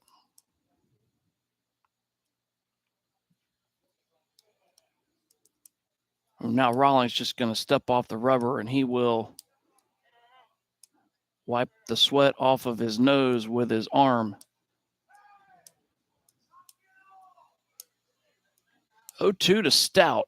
Oh, he tried to bring it on the outside corner. There's that pitch that has arm side running away from left-handers, but just off the plate. It's 1-2.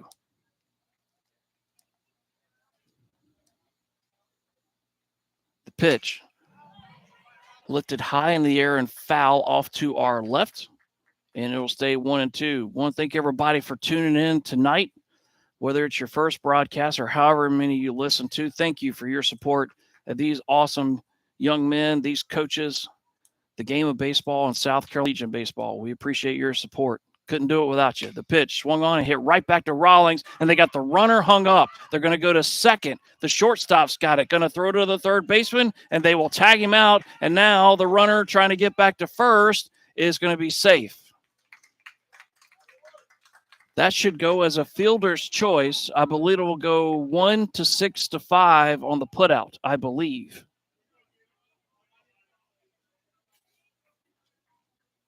But a runner at first now for Rock Hill, 2 down for Michael Gibson.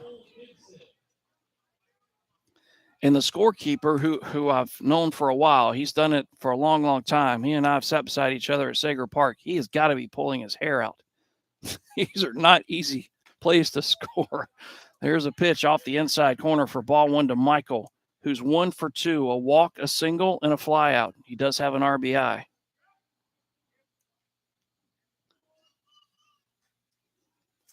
And the 1-0, right at the bottom of the zone on the outside corner. That's a perfect pitch. 1-1 to Michael Gibson.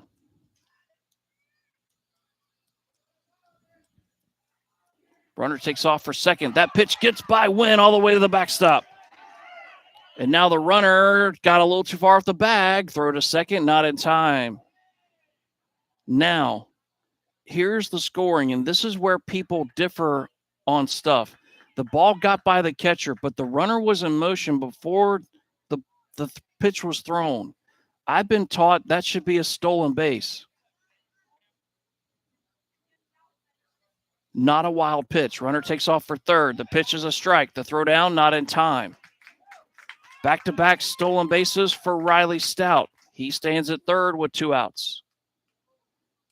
In case you're wondering, the official score did call it a stolen base. So for some reason, he and I have not been on the same wavelength. Yesterday, the official score and I we were reading from the same hymnal. Not today. The 2-2 slider off the outside corner, 3-2 to Michael Gibson. 3 balls and 2 strikes to Michael Gibson. Can Rock Hill tack on, or can Camden stop the bleeding? The pitch swung on and a hard ground ball. Well, one hopper to the shortstop, who does a 360 throw to first. Nice stretch by Patrick Daniels. And another great play by the shortstop for Camden, Kobe Evans. And that, my friends, will retire the side. But Rock Hill scores twice. They do it on 2 base hits. There were no errors. There was 1 left on base. Last chance saloon for Camden post 17. We go to the 7th inning. Rock Hill 5 and Camden 2. Back in a moment on the We Are Fort Moore Broadcasting Network.